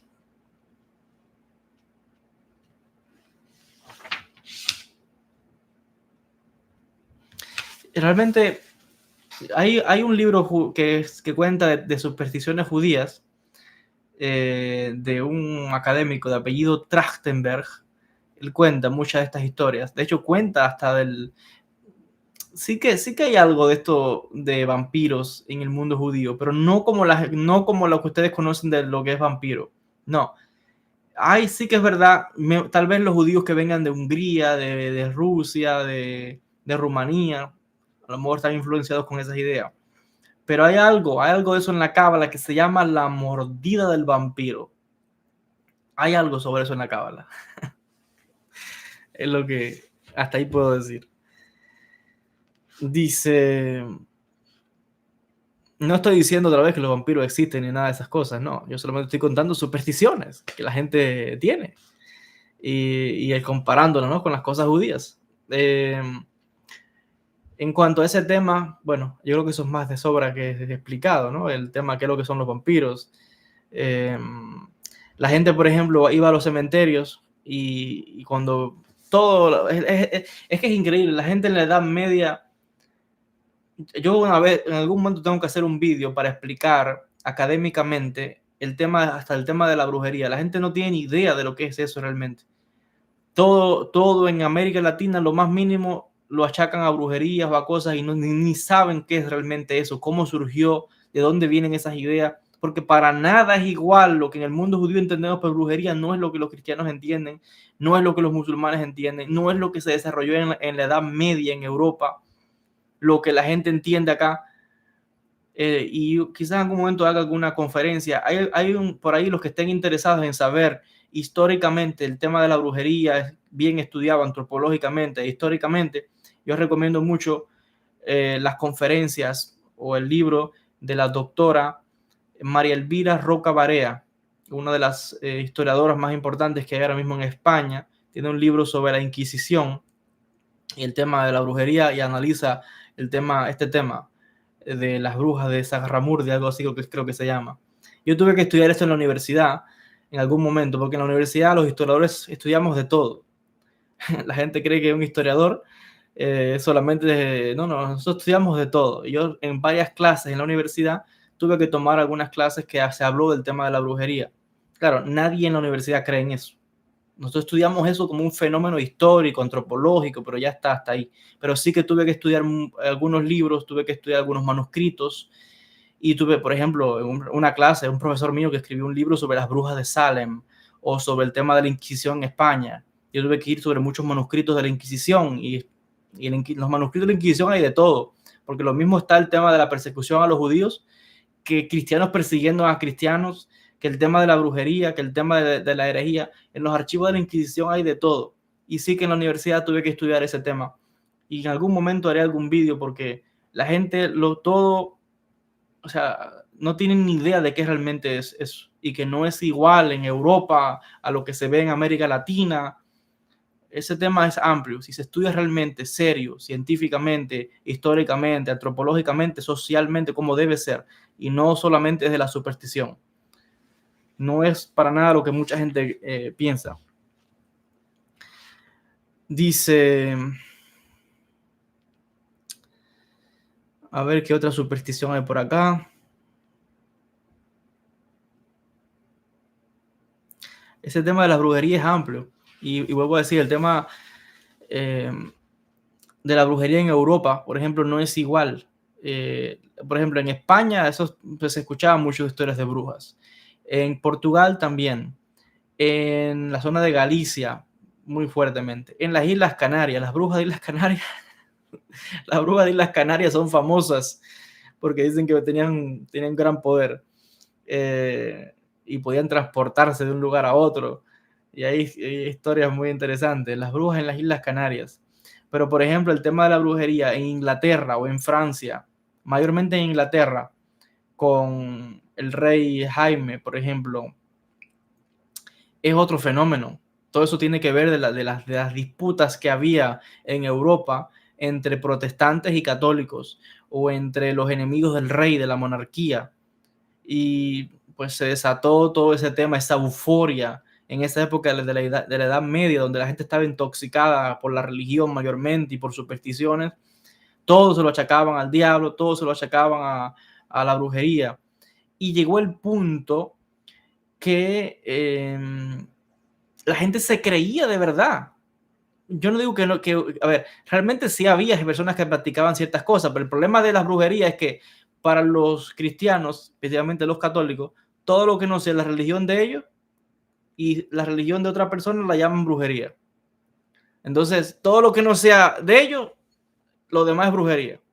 Entonces, los cristianos católicos de Europa, pues las prácticas que tuvieran de las religiones que quedaban, ¿no? El vestigio de esas religiones ancestrales de los que había allí, ¿no? De Roma, de Grecia, de lo que había en España, todavía quedan muchos de esos vestigios y todavía hasta el día de hoy quedan. Entonces, si la gente practicaba, mantenía esas prácticas, pues decían que era brujería. Si veían al judío haciendo un rezo y prendía una vela, decían que era brujería. Y montones de fábulas y supersticiones. Y llegó un punto que también se convirtió en un asunto político y jurídico. Todo eso lo explica la doctora María Elvira Roca Barea, se lo recomiendo, una gran historiadora en España hoy. Y llegó un punto en que llaman al Tribunal de la Inquisición para sancionar esto legalmente, jurídicamente. O sea, que se pueda llevar a un juez, a una persona y acusarla.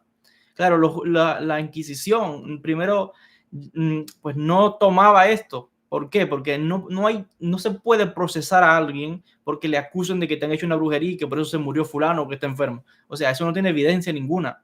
Entonces la Inquisición en algún momento se negó. Después la gente tenía tanta euforia que los mismos acusados se creían de verdad que eran brujas, porque si todo el mundo dice que fulano es bruja, y la gente en su ignorancia decía, bueno, pues si todo el mundo dice que yo soy bruja, pues yo seré bruja, decían la gente.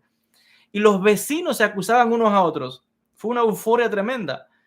Si alguien te debía dinero o te caía mal, me cae mal el vecino ese, bueno, pues vamos quitándolos de arriba, vamos a decir que es brujo o que es bruja. Iban y lo denunciaban. O se mudaba una gente y tú querías quitarle la casa, porque la gente es así, la gente es así. Te querías quitarle la casa, que se mudara de ahí, los lo acusaban, decía que era brujo o que era bruja. Y reunías un grupo de testigos y lo acusaban falsamente.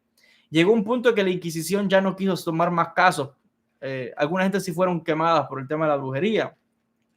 Pero ya llegó un momento en que la Inquisición se dio cuenta que todo eso era nada más que una euforia popular y ya la Inquisición no le hacía caso.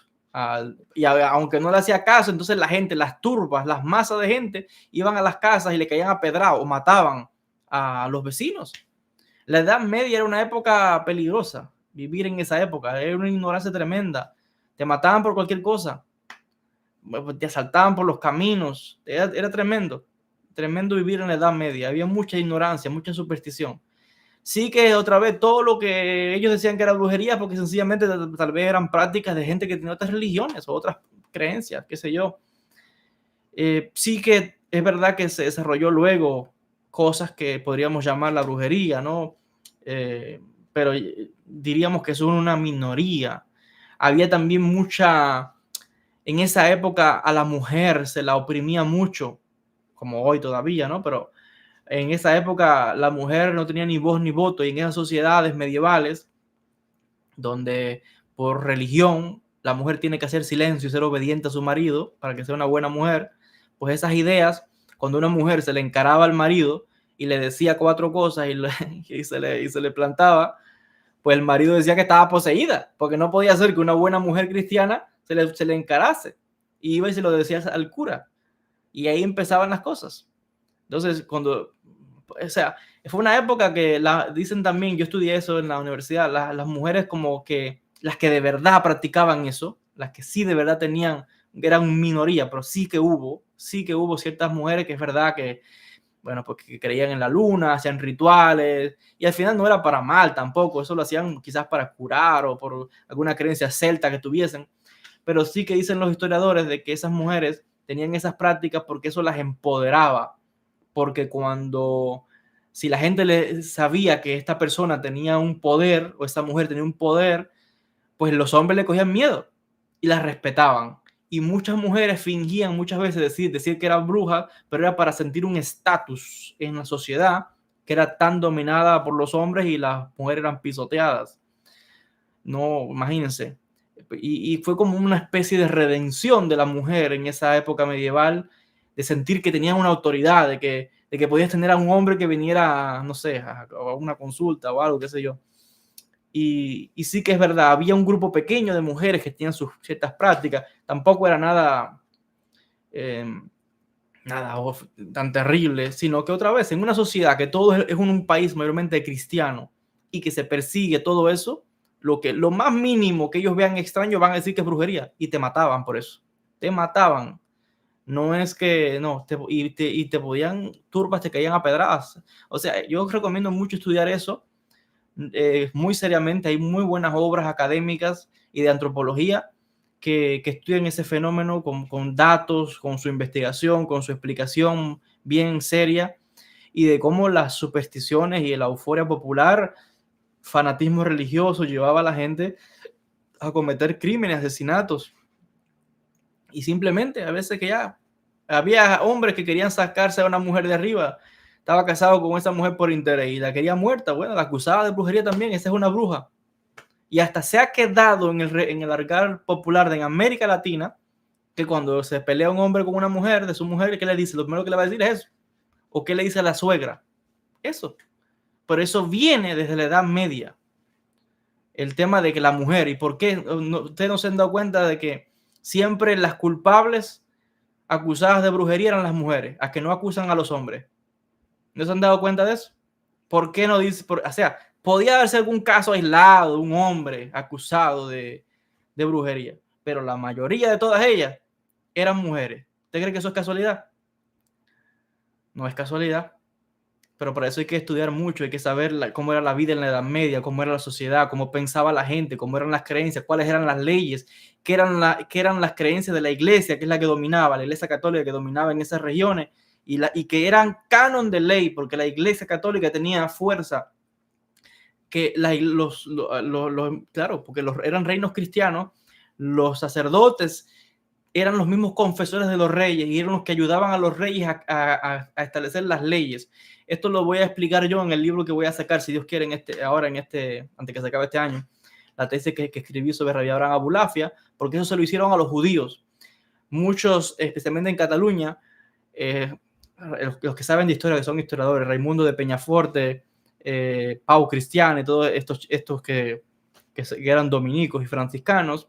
Al mismo tiempo, Peñaforte era asesor del rey, por ejemplo, de Jaime I de Aragón. Y ellos, que eran doctos en leyes, ayudaban a traducir los cánones de la iglesia a la jurisdicción del reino. Y tenían autoridad para entrar a las sinagogas y te plantaban un cura en la sinagoga el sábado a darte un discurso en la sinagoga. Y los judíos tenían que, obligados, escuchar el discurso que le daba el cura en la sinagoga en sábado. ¿Por qué? Porque lo sancionaba el rey, porque lo sancionaba el obispo. Entonces, eso hay que estudiarlo, pero eso, la mayoría de las personas no saben estas cosas porque, claro, no son historiadores, no vienen de la universidad, pero por eso mismo hay que hacer vídeos como estos para explicar de manera seria dónde están los documentos, cuáles son los textos. Todo esto yo lo reconstruí en en 2 capítulos que escribí para esa tesis de la maestría en historia, y si Dios quiere saldrá en un libro antes que se acabe este año, pero está en el tema judío, no con el tema de la brujería, pero también pasaba ahí. Entonces, bueno, hay que estudiar. Ahí están los textos, están los documentos, y siempre recomiendo historiadores serios sobre estos temas. Bueno, llevo ya 1 hora y 18, imagínense que hay tanto para hablar sobre este tema que yo creo que voy a hacer varios vídeos tal vez hablando sobre este asunto de las supersticiones. Queda mucho acá. Déjenme quizás para cerrar con esta página, a ver, y dejarlo por aquí. Y luego pasar a tomar algunas preguntas de la audiencia. A ver.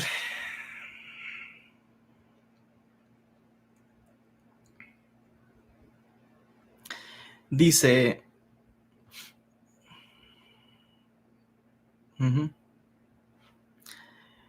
Dice, rece cuando oiga a un enfermo delirar.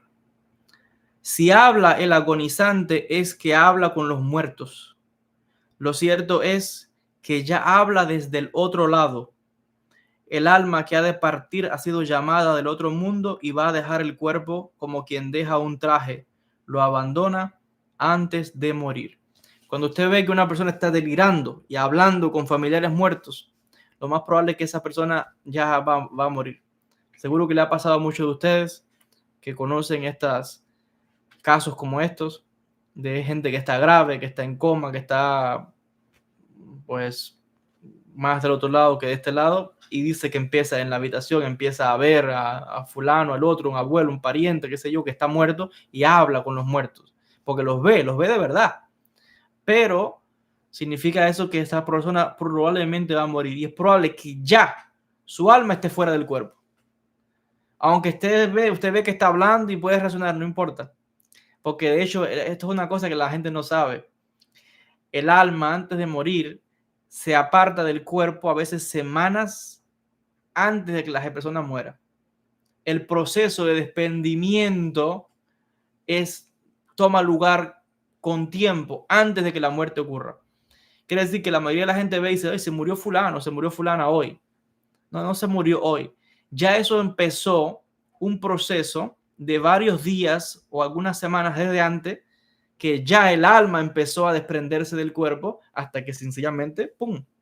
Siempre queda un rastro de energía ahí. Ya eso lo he explicado, es el nefesh, queda, y de hecho se queda en la tumba también. Pero ya el alma se va desprendiendo. Y se puede ver esto más claramente cuando está una persona delirando y empieza, dice que habla con familiares fallecidos, y dice, oye, aquí está en la habitación fulano, está aquí el otro, y dice que están en la habitación familiares que están muertos. Eso es que esa persona ya, pues lo que le queda es nada. Puede darse un caso que regrese a alguien a la vida después de pasarle eso. Puede darse, pero la mayoría de los casos ya de ahí, esa persona muere. Eso es así. Dice el refrán, o dicen las supersticiones. Esta también sobre las brujas. Dice, colocando detrás de la puerta una escoba al revés, se hace descender de las alturas a la bruja que vuela. Es lo que se hace en ciertos lugares. Dicen que a las brujas les gusta la sangre de los recién nacidos. La madre con su hijo duerme toda la noche con una vela encendida durante 40 días después del parto y hasta que se cure el ombligo de la criatura. Hay gente que, pues dice eso, ¿no? Mira las escobas al revés. Yo he escuchado también que hay gente que sale con unas tijeras y las pone afuera, tumba a las brujas, dicen también. Pero son supersticiones de la gente. Barrer de noche atrae la muerte. Por la misma razón no se ripian papeles ni se clavan clavos. Dicen, barrer de noche de la muerte, dicen para muchas personas. También hay quien dice que barrer la casa hacia adentro es malo. Uno siempre tiene que barrer hacia afuera.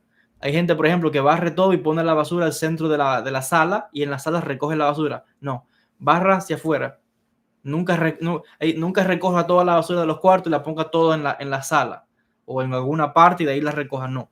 Cuando usted barra la casa, bárrala sacando. No la traiga toda junta porque dice muchas supersticiones, dice que eso puede ser malo. Yo muchas de estas supersticiones, desde el punto de vista de la Kabbalah, no son supersticiones, son reales. Otras sí que, como les he explicado, no tienen nada que ver, por lo menos en el mundo judío no, en el mundo judío por lo menos no tienen nada que ver con nosotros.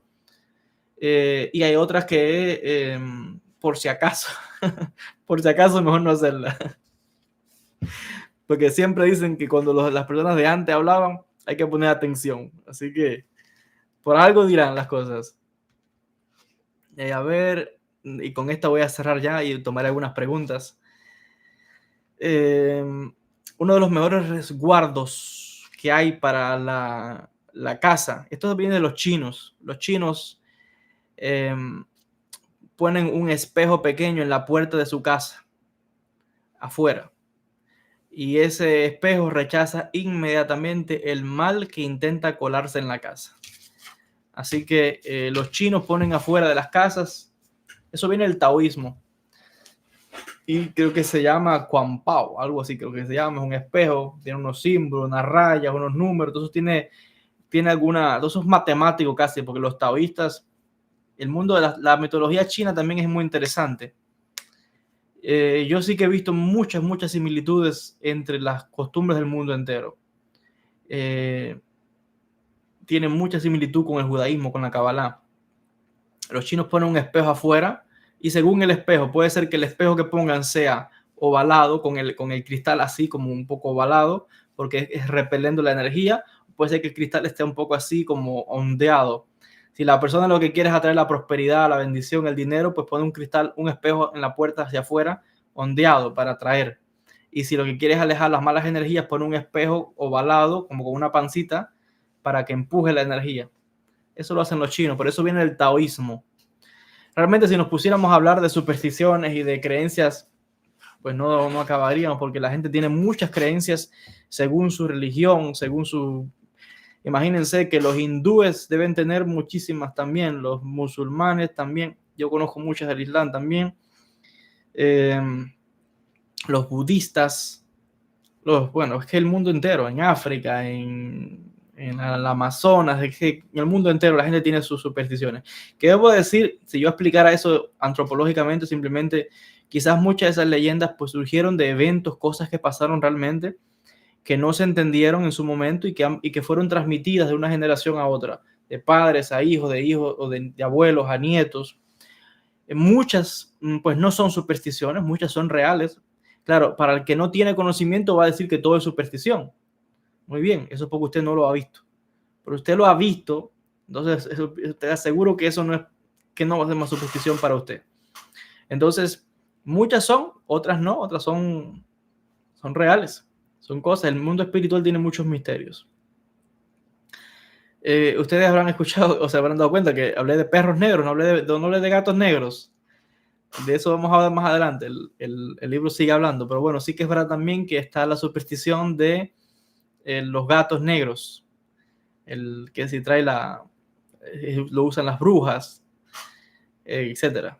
Bueno, pero vuelvo a decir, todo eso otra vez mal entendido, causa mucho daño, porque ahora no la van a coger con el pobre gatito negro, que porque sea un gatito negro, ahora trae la mala suerte. No, no es así.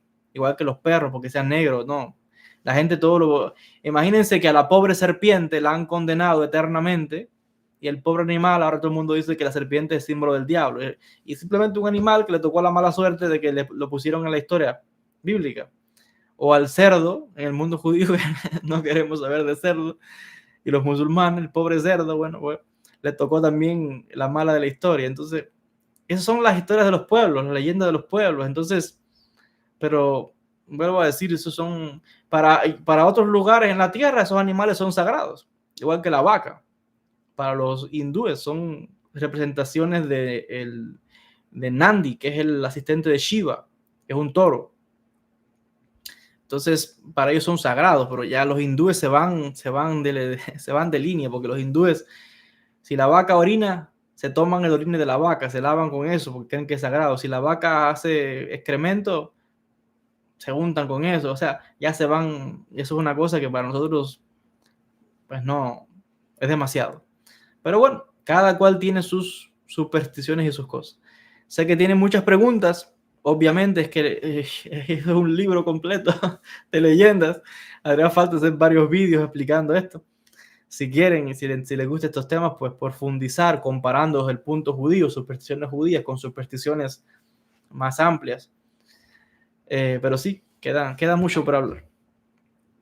Quizás para el jueves lo que quiero hacer es una meditación. Es que hay muchas ideas para muchas cosas. Quiero dedicar un día para leer la Ketoret, para sanación, para bendición, para muchas cosas buenas que se puede hacer con la Ketoret, protección contra malas energías, muchas cosas. Y quiero dedicar un día para leer la Ketoret para los que están conectados, que estén atravesando dificultades en sus vidas, que esa energía llegue hasta sus hogares, a proteger, a sanar, a traer la bendición divina. Quiero también hacer algún vídeo sobre haciendo una meditación, o sea, si Dios quiere, no sé, tal vez el jueves, es una meditación lo que vamos a hacer, una meditación cabalística, un mantra. Vamos a repetir un mantra de protección. Todavía no lo sé, pero puede ser que sea un mantra lo que vamos a hacer. Hay mucho material, hay tanto de qué hablar y poca vida para todo lo que se podría compartir. Voy a tomar ahora algunas preguntas de la audiencia. Y bueno, agradecer también porque he visto algunas personas que han estado enviando donaciones. O sea, de acá, muchísimas gracias. Vamos a tomar algunas preguntas. Y también los amigos que veo que están suscritos a la membresía de YouTube. Dice, a ver, vamos a ver los chats destacados acá. José Antonio, que envió una donación. Muchísimas gracias, José Antonio. Todas las bendiciones para usted y para su familia. Aris Farah de México también comenta. Muchísimas gracias por las sedacá que han estado enviando. A ver. Yanieska Yanita, bienvenida a la membresía del YouTube, del YouTube. Aris también envía sedacá y el mérito de Rabbi Shimshon Haim Nahmani nos proteja, sus enseñanzas se sigan difundiendo cada día más, el Zera Shimshon llegue a todas las personas. Muchísimas gracias. Saludos desde, sí, dice Aris también. Saludos desde, bueno, no sé si estoy pronunciando el nombre bien, es lo que puedo leer por ahí. Aris. Dice, saludos maestro desde la Ciudad de México, siempre anhelando que usted me dé una verajá. Pues bueno, todas las verajá, todas las bendiciones para ti, para tu familia. Besrat Hashem, Kol HaVerajot, Refuah Shelemah, Refuah Tanef, Refuah Taguf, Aslahá Tová, Parnasá Tová. Todas las cosas buenas, Besrat Hashem, para ti, para tu familia. Que siempre se te abran tus caminos con toda la bendición del Eterno y llegue esa luz divina a tu vida. Amén. Comenta Isaac Rodríguez, Toda Rabá, Joel Ben Habib, Shalom. Gracias Isaac, gracias por la sadaka que has enviado, bendiciones. Aris nuevamente dice, quiero agradecer a Hashem porque usted existe, bendito sea el día en que nació. Muchas gracias por todas sus enseñanzas, gracias por ser luz a todos nosotros con mucho respeto y mucho cariño. Gracias.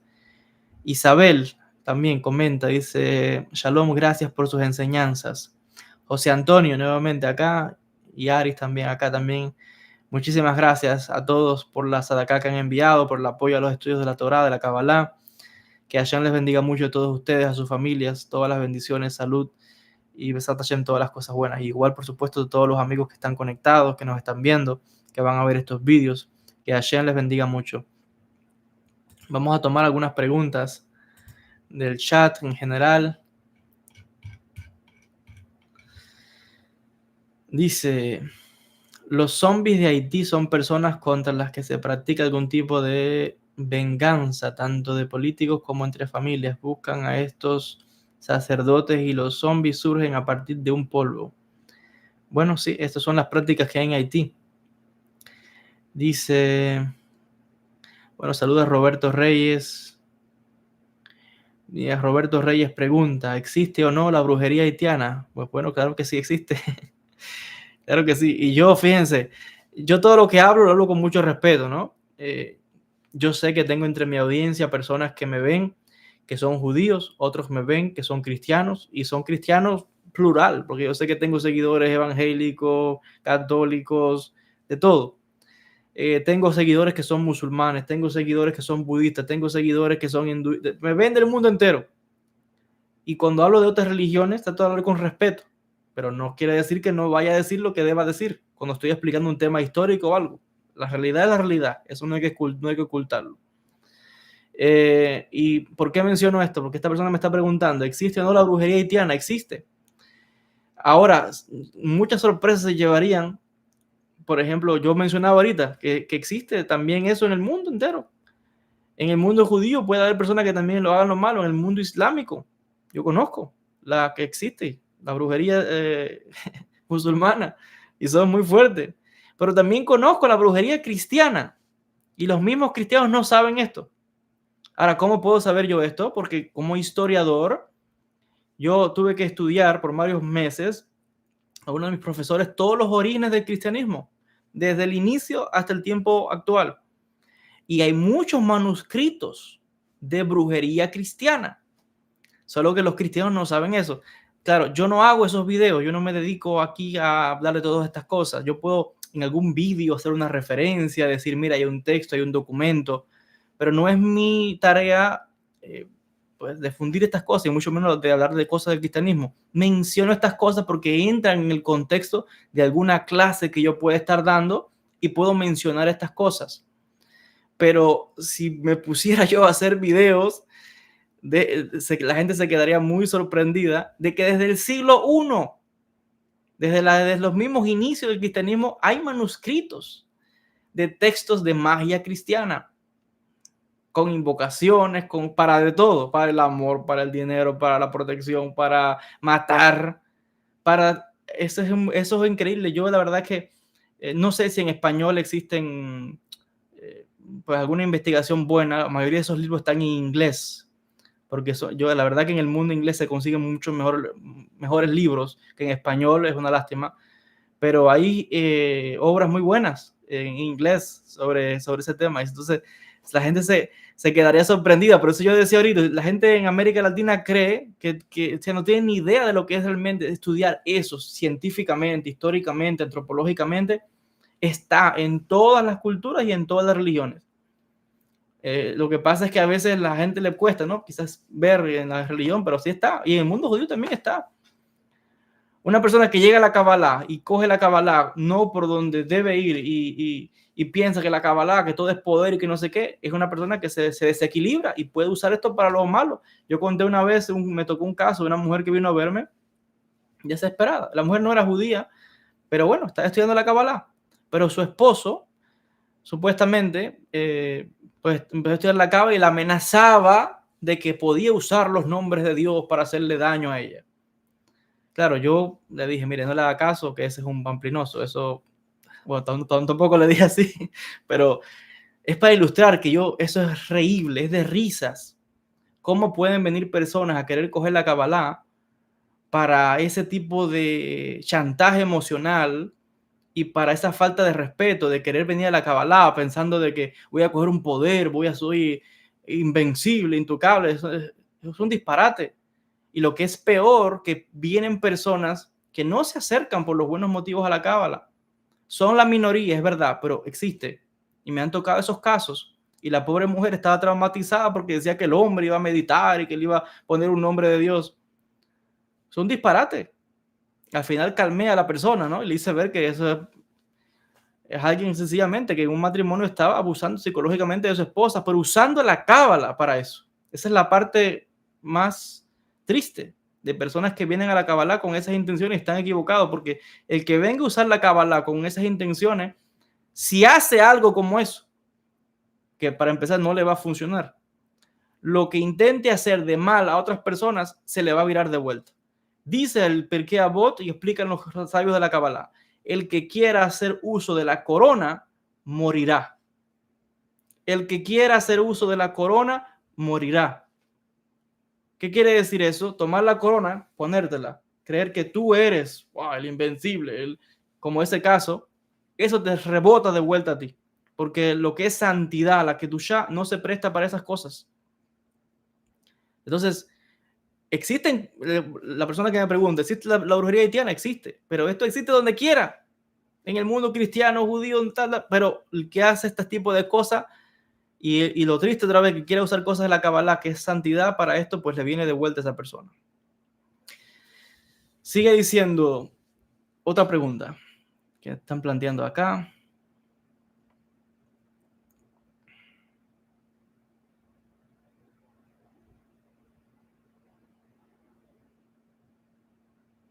Sí, bueno, algunas personas contando algunos casos de familiares que vieron también así antes de fallecer a los espíritus. ¿Qué influencia tienen los anillos? Bueno, no entiendo bien esa pregunta. Los anillos dependen, ¿no? Pueden ser anillos si están preparados, tienen símbolos, pues pueden proteger a la persona. El tema de los anillos mágicos existe. Todas esas historias que la gente ve en las películas, qué sé yo, Aladino y la lámpara, todo eso viene del mundo persa, del mundo árabe, pero allí todo eso existe todavía. Hay sheikhs, no todos los sheikhs, pero los que saben de esto, que se dedican a trabajar con esas cosas y preparan anillos mágicos, le ponen espíritus adentro, o le ponen un jinn adentro. Y entonces eso todavía existe, el tema de los anillos. En eso lo hacen en el Islam. En la Kabbalah también hay para hacer anillos de protección con nombres de Dios y estas cosas. A ver acá, ¿cómo darse cuenta si el alma ya no está? Eso no existe una sola cosa que yo pueda decir y ya es factor, no. La persona tiene que saber de lo que está para poder identificar eso. Y en todas las personas no se da igual los casos. Hay quien sencillamente, pum, ya murió, pronto, la gente no se da cuenta de nada. Entonces, eso hay que saber. Si estás delirando, puede ser que bueno, pues que vea los espíritus y tal, y puede ser una indicación. Hay personas que les cuesta morirse, agonizan, pero eso se da en caso también de personas que por X razón no pueden morir todavía, están agonizando. Y hay también personas que practican lo malo, la brujería, bien oscura. Si tienen pactos hechos, cosas, no mueren tan sencillo, agonizan, porque los hacen pagar mucho mal que hicieron. Pero también porque la única forma de morir es haciéndole ciertos rezos y ciertos rituales de la propia religión de ellos para que puedan morirse. Entonces ese tema es profundo también. Dice, no, yo no estoy diciendo que un mes antes ya no hay no retroceso, no, es que, vuelvo a decir, los casos no son iguales. No se puede saber realmente, a no ser que la persona, y aún cuando alguien es experto, nadie puede estar en todos los hospitales en el mundo entero y en todos los que van a morir para poder decirle a alguien ya se va a morir, no. Hay personas que sí es verdad que tienen intuición y tienen revelaciones de cuando alguien va a morir, se lo pueden decir. Estoy seguro que muchos de ustedes quizás tienen ese don o a algunos no les gusta tener eso, pero muchos lo tienen. A mí eso me ha sucedido, que he podido saber cuando ciertas personas van a morir. Y a veces yo puedo entender a las personas porque es verdad que a veces la gente no quiere saber eso porque después eso crea una lucha con uno mismo en la mente. Porque si uno tiene una revelación y le dicen fulano se va a morir o está a punto de morirse ya dentro de este mes y pasa ese mes, uno mismo puede preguntarse, pero no se ha muerto. Pensé que ya se ha muerto ya, no se va a morir. Eso es duro porque alguien puede pensar que está deseando de la muerte de esa persona y no es así. El que tiene ese tipo de revelaciones es una cosa que la gente no quisiera tener eso. Pero efectivamente, como te dicen, se va a morir, se va a morir. A veces quizás un día después, un día antes, se va a morir. Eso sucede. Pero no hay cosas que se pueden saber, pero no en todos los casos no se sabe igual. La persona que me pregunta cómo darse cuenta si el alma ya no está. En todos los casos no es igual. Eso hay que estudiar lo que está entrenado. Y otra vez, imagínense quién está detrás de cada gente que se va a morir para chequear. No es tan sencillo. Pero hay veces que sí, que ya está obvio, está delirando, dice que ve espíritus que lo vienen a buscar. Eso también sucede, que a todos nos vienen a buscar. A todos nos vienen a buscar. Algunos los vienen a buscar, si es católico o si es cristiano, dice que lo viene a buscar Jesús o la Virgen. Si es judío, pues viene a buscarte tu rabino o Elías o un Mecubal. Si es hindú, te viene a buscar, bueno, no sé, Shiva y Krishna, toda esa gente. Si eres musulmán, pues dice que ves a Mohammed o ves a un sheikh o algo. La gente ve lo que ve según su religión. Y hay quien ve familiares. Claro, al final, todo eso que la gente que dice que ve cosas, no se puede afirmar directamente que es verdad que vienen esos, quienes ellos dicen que vienen. Es probable que simplemente son espíritus que toman esas formas, porque según la religión de cada cual, no están listos para soportar la verdad de lo que viene, de lo que hay ahí. Y todo está destinado y organizado por el Creador, todo. Mayormente, realmente, los que vienen a buscar a uno son los familiares. A todos. Los que nos vienen a buscar son los familiares. A veces un maestro, pero mayormente son todos los familiares de nosotros mismos los que vienen a buscarnos. Entonces el famoso ángel de la muerte que la gente cree, digo que es el Satán y no sé qué, a Dios puede ser que mande a una abuela suya o a un padre suyo o a alguien y dice, vaya y busque a fulano, busque a su hijo, busque a su nieto. Y ese es el ángel de la muerte que la gente cree que ve. Pero vienen los familiares a buscar. Algunos quizás no viene nadie, diríamos. Eso es casi que imposible, pero hay casos de espíritus que andan vagando por ahí y se contactan con ellos y dicen, aquí no hay nadie, yo no veo a nadie. Son espíritus que están tan desconectados que no se mueven ni siquiera de este plano que están acá, bien conectados a este lado. Entonces, pero realmente vienen familiares a buscar. Pero pues le digo, pueden venir estas divinidades de la religión que cada cual tenga, te vienen a buscar tus dioses. Eso es profundo para explicar qué es lo que es eso de dioses o de... No es el tiempo ahora para yo quizás yo explicar todo eso. Podría profundizar, eso es otro tema de otra clase completa que puedo dar ahí. Pero a cada cual lo viene a buscar según su cultura, según su religión.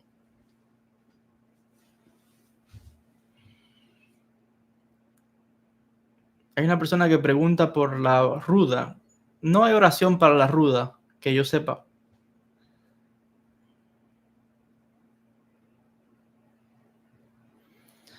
Sí, efectivamente, la persona que comenta aquí que vivió, su abuela hablaba con su mamá fallecida. Dice, muchos niños brujos también. Bueno, el tema de los niños brujos, vuelvo a decir, todos son supersticiones que hacen mucho daño en la sociedad, que viene de ignorancia. En África, por ejemplo, los niños que nacen albinos dicen que son brujos y que son hijos de ciertas deidades específicamente, pero en África esos niños los pueden abandonar, los botan, la familia no los quiere porque dicen que son brujos. Hay personas que aunque o niños que nacen, aunque no sean albinos, los pueden, por X razones, los pueden decir que son brujos y los botan, los desechan. Y esos niños los recogen después otros que sí son brujos y o los entrenan o se los pueden hasta comer, le arrancan las partes del cuerpo vivo, lo matan. Porque pues, supuestamente tiene como una buena energía, qué sé yo, algo que puedan usar un pedazo de esa persona para hacer algún ritual. Así de fuerte como suena, pues así es. En África hay aldeas, pues en África la gente todavía vive en aldeas, andan así igual, descalzos, sin ropa, en taparrabos, así con arco y con flecha, así andan en África todavía, no en las ciudades, pero quedan en África las tribus que todavía andan así, cazan. Búsquenlo, están los documentales, están los informes, pero eso está en toda África, todavía hay gente que vive así. Y en muchas de esas aldeas que son muy pobres, hay hasta aldeas de mujeres que las han acusado su propia familia, su propio esposo, sus familiares, los han acusado de brujas, ya no tantos niños, pero brujas, se dan tanto niños como mujeres. Y hay aldeas completas de mujeres, viven en condiciones tremendas de pobreza, de escasez, pero están marginadas porque nadie las quiere y si las cogen las matan. Entonces el gobierno para salvarlas las tiene ahí como viviendo en chozas y claro, qué casualidad nuevamente que todas son mujeres. Qué casualidad. Y el que dirige el campamento es un hombre. Qué casualidad que todas son mujeres. Y otra vez se dan casos de muchas niñas y niños que los acusan de ser brujos. Le digo, en algunos casos los pueden hasta matar para rituales porque creen que esos tienen como una energía. Señores, en el mundo pasan cada cosa que es impensable en Occidente, ¿no? Entonces sí pasan cosas extrañas en el mundo. Y sí, eso es el tema de los niños que los acusan de brujos, eso es ignorancia. En Europa pasaba igual, en la época de la Edad Media, volvemos al tema de las casas de brujas en Europa. Los niños eran acusados. Y como si la gente es inocente, no sabe, si le dicen, esta es una bruja, pues la gente se lo creía porque todo el mundo se lo decía. Entonces, muchos niños también fueron llevados al tribunal de la Inquisición por el tema de la brujería. Niños y niñas principalmente, 16, 17 años. Se dieron muchos casos de eso. En Europa había mucha ignorancia también. Quizás, eso todo tiene muchos misterios. Hay gente que nace con dones y otra vez en una sociedad, en una religión, en un ambiente donde todo lo que la gente no sea como lo de la religión de ellos, pues van a decir que es brujería y te cuesta. Entonces en sociedades así muy fanáticos, pues hasta los niños los acusan de eso. Todo eso es ignorancia, ¿no? Y muchas de esas cosas son simplemente dones que tienen los seres humanos. Por eso es que los místicos, los mismos místicos, los mecubalim, los cabalistas, los místicos cristianos, los místicos islámicos, todos los místicos de cualquier religión, la misma religión de ellos los perseguía. La misma religión de ellos, porque en el mundo cristiano los mismos místicos que hoy son grandes santos, en la época los persiguieron, los metieron presos por la Inquisición, los querían hacer desaparecer. A los cabalistas igual los perseguían, a los sufíes del Islam también. Hoy son grandes héroes, pero en su época los acusaron por la Inquisición y pasaron muchas cosas. Por eso es que los místicos siempre andan callados. No es que no quieran revelar los secretos, como la gente cree. Ay, qué egoísta, no quieren revelar los secretos. No, es que no se puede hablar públicamente de esas muchas cosas. Porque no todo el mundo que está para escuchar, sino que están para coger cosas para después atacarte, hacerte daño, atacar a la comunidad. Y los místicos hacen silencio, no todo se puede dar públicamente. Otra vez yo podía dar conferencias de cualquiera de todos esos místicos, de cualquier tradición. Y es increíble las cosas que pasaron. Y las acusaciones, los acusaron de todo. Los pusieron presos. Tremendo lo que pasó. San Juan de la Cruz en el mundo católico, Santa Teresa de Jesús, el mismo Padre Pío, que le acusaron de todo, le decían. Hoy es un gran santo el Padre Pío, pero en la época la misma iglesia los perseguía. O sea, todos los que hoy son santos en la propia iglesia, antes les llamaban falsos, mentirosos, engañadores, y le hicieron horrores, le hicieron. Y lo mismo pasó y pasa todavía en el mundo islámico, en el mundo judío, en donde quiera. Es así. Pero bueno, ese es los místicos tampoco se toman eso a pecho, porque ellos entienden que es así, que la gente no entiende esas cosas. Por eso hay que hacer silencio. Y muchas veces los místicos no escribían nada o decían, cuando yo me muera, entonces publica esto. Y todos no lo escribían. Por eso que era oral y a ciertos grupos pequeños. No todo el mundo está listo para escuchar muchas cosas. Hay cosas que no se pueden hablar porque te cuesta la vida. Llevamos casi 2 horas. Voy a tomar solo 2 preguntas más y cerrar por el día de hoy. Hay personas que están repitiendo algunas preguntas en cuanto al barrer de noche, que es malo, dicen algunas gentes.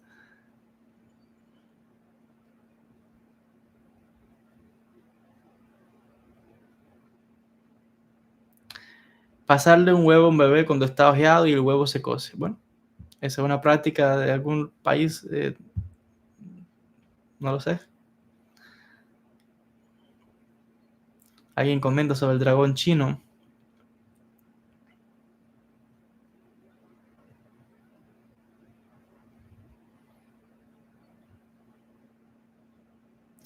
Personas que comentan, ya hablaron del viernes y el martes 13, no, todavía no hemos hablado en otro vídeo.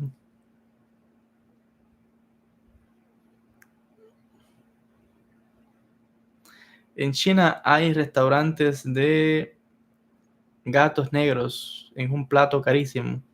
En China se comen muchas cosas. Se comen los perros, se comen los gatos, se comen las ranas, los grillos, se comen las serpientes. Los chinos se comen de todo. Claro, eso pues suena un poco fuerte quizás para nosotros acá en Occidente, pero hay que entender la historia de China. Voy a decir, si usted no ha estudiado la historia, usted no puede entender por qué los chinos hacen muchas de esas cosas. El que es historiador otra vez, el que sabe la historia, sabrá que el pueblo chino ha pasado, yo creo que no hay otro pueblo en la tierra que haya perdido más gente que los chinos. En cada momento de la historia eran millones y millones de chinos muertos. Es una cosa increíble, yo no sé. Y tantos que murieron y son billones de chinos. En cada época que uno estudie las épocas de las diferentes dinastías chinas, Tang, Ming, Qing, todas esas dinastías, cada una de esas rebeliones, guerras, hambrunas, morían millones de gentes. Y los chinos pasaron muchas, hay épocas de hambre, una hambruna muy grande, la gente se canibalismo llegaron en muchos lugares. Y cuando hay hambre, entonces se come lo que haya. Cuando hay hambre, hay que comerse lo que haya. Un grillo, un sapo, lo que sea, hojas de un árbol, el brote del bambú, hay que comer de todo para sobrevivir. Y los chinos han pasado muchos momentos históricos donde hubo hambrunas tremendas.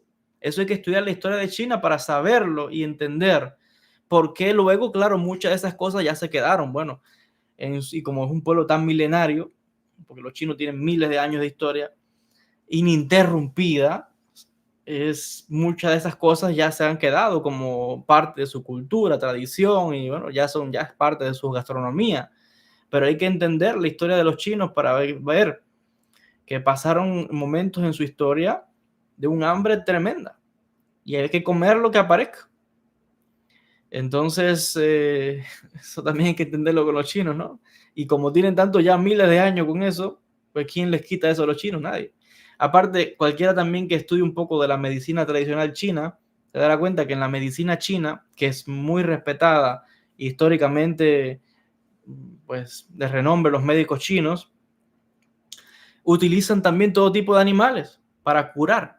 Escorpiones, tortugas, serpientes, ratones, bueno, de todas cosas que en la que sería algo tremendo para alguien ver eso, los chinos lo usan, pero son muy serios en su preparación de las cosas que hacen, polvos, ungüentos, y de verdad que funcionan y curan muchas enfermedades que la gente todo es con pastillas y tratamiento, que los chinos con ciertos preparados de hierbas y plantas y de minerales y cosas que ellos saben preparar, es una medicina muy, o sea, tiene su tradición, su peso, científicamente, desde tiempo muy antiguo y todavía se mantiene. Dice otra pregunta.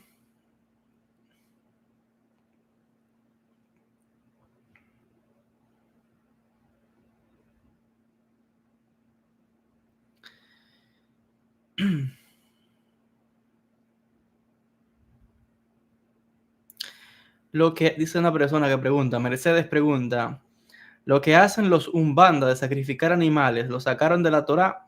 Gracias, Rabí. No necesariamente, el tema de los sacrificios siempre ha existido en todas las culturas antiguas. Pues el pueblo judío simplemente como un pueblo antiguo, pues también en su momento hacía sacrificios de animales.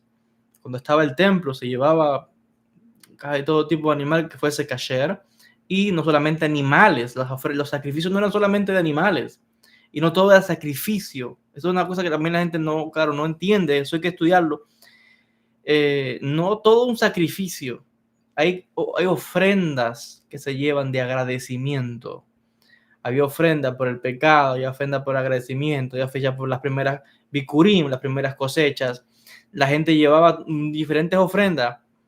Podías llevar, si tenías dinero para costearlo, pues podías llevar un chivo o una oveja.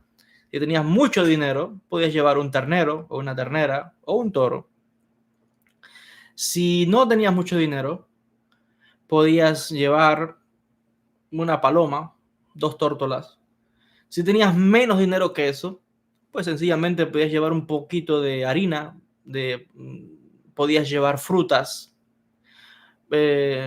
Entonces, podías llevar productos de la tierra como tus ofrendas. Entonces, aquí, pues hasta el pobre podía llevar unas palomitas o harina, o sea, un maíz molido, o unas ofrendas de frutas.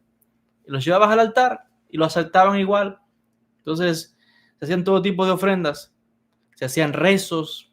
Yo sé que me preguntó por la Umbanda, pero estoy explicando que todo esto también existía desde antes.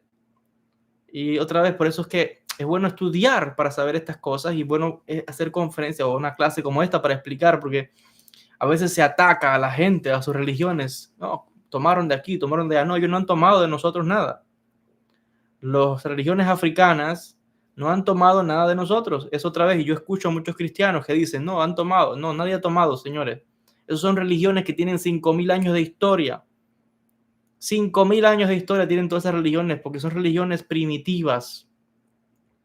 Entonces, eso era normal, existía y todavía existe por todo el mundo, ya no tanto como antes, pero en los pueblos antiguos se hacían ofrendas a sus dioses. Entonces, ellos no copiaron nada, simplemente es un pueblo antiguo que, como todos los demás pueblos, hacían lo mismo. Los griegos hacían igual.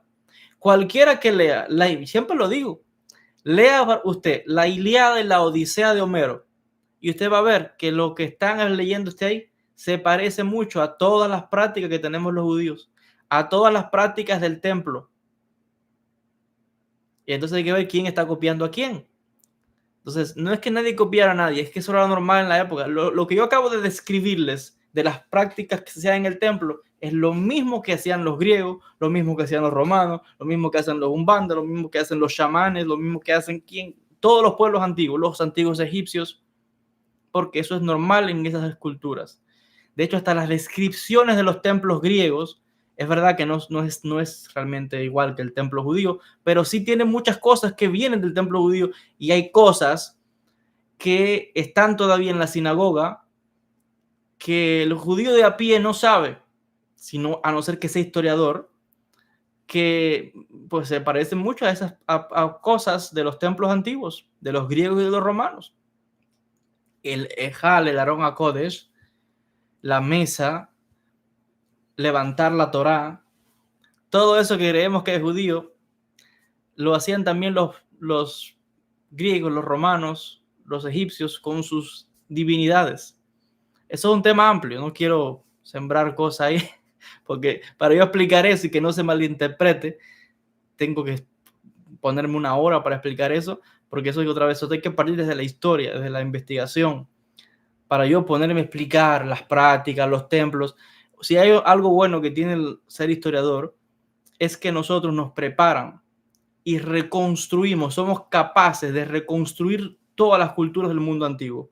Usted lleva a un historiador, porque también depende en qué área usted es experto, ¿no? No todos los historiadores son expertos en las mismas áreas, pero usted lleva a un historiador que sea experto en la historia de Grecia o de Roma, y un historiador, y si es experto en templos, por ejemplo, te puede reconstruir nuevamente esa religión y te puedes reconstruir los templos. Nosotros estudiamos todo, porque yo que no diría que no es mi rama como tal, sí nos prepararon en todo eso y estudiamos todo, los capiteles, la escultura, la forma, los mosaicos, todo, cómo se construían los templos etruscos, los templos romanos, los templos griegos, los periodos diferentes, templos egipcios, o sea, es que lo sabemos todo y podemos reconstruir hasta los rituales si quisiéramos de cómo se practicaban todas esas religiones. Pero eso solamente lo sabe un historiador que lleva 10, 15, 20 años en la universidad estudiando, día y noche, todos los días, y él está viviendo, más que en este mundo, está viviendo en esa época, en el siglo I, en el siglo IV antes de nuestra era. Entonces los historiadores están capacitados para eso. Según su rama, los que son de Roma, de Grecia, de la rama que sea, pueden reconstruir todas esas religiones si quisieran. Y por eso cuando hacen las películas, lo que llaman son a los historiadores para que los asesoren y técnicamente puedan reconstruir las escenas de ese mundo antiguo, el idioma que hablaban, para poder descifrar, por ejemplo, el sumerio, el ugarítico, el arameo antiguo, los diferentes tipos de arameos, los diferentes tipos de hebreos que existen. Eso solamente lo puede hacer un historiador, o un arqueólogo, o un lingüista, o un filólogo, pero la gente pues simple no pueden. En el caso otra vez de la pregunta, los umbandas no, ninguna de esas religiones ha copiado nada del judaísmo, eso simplemente existía.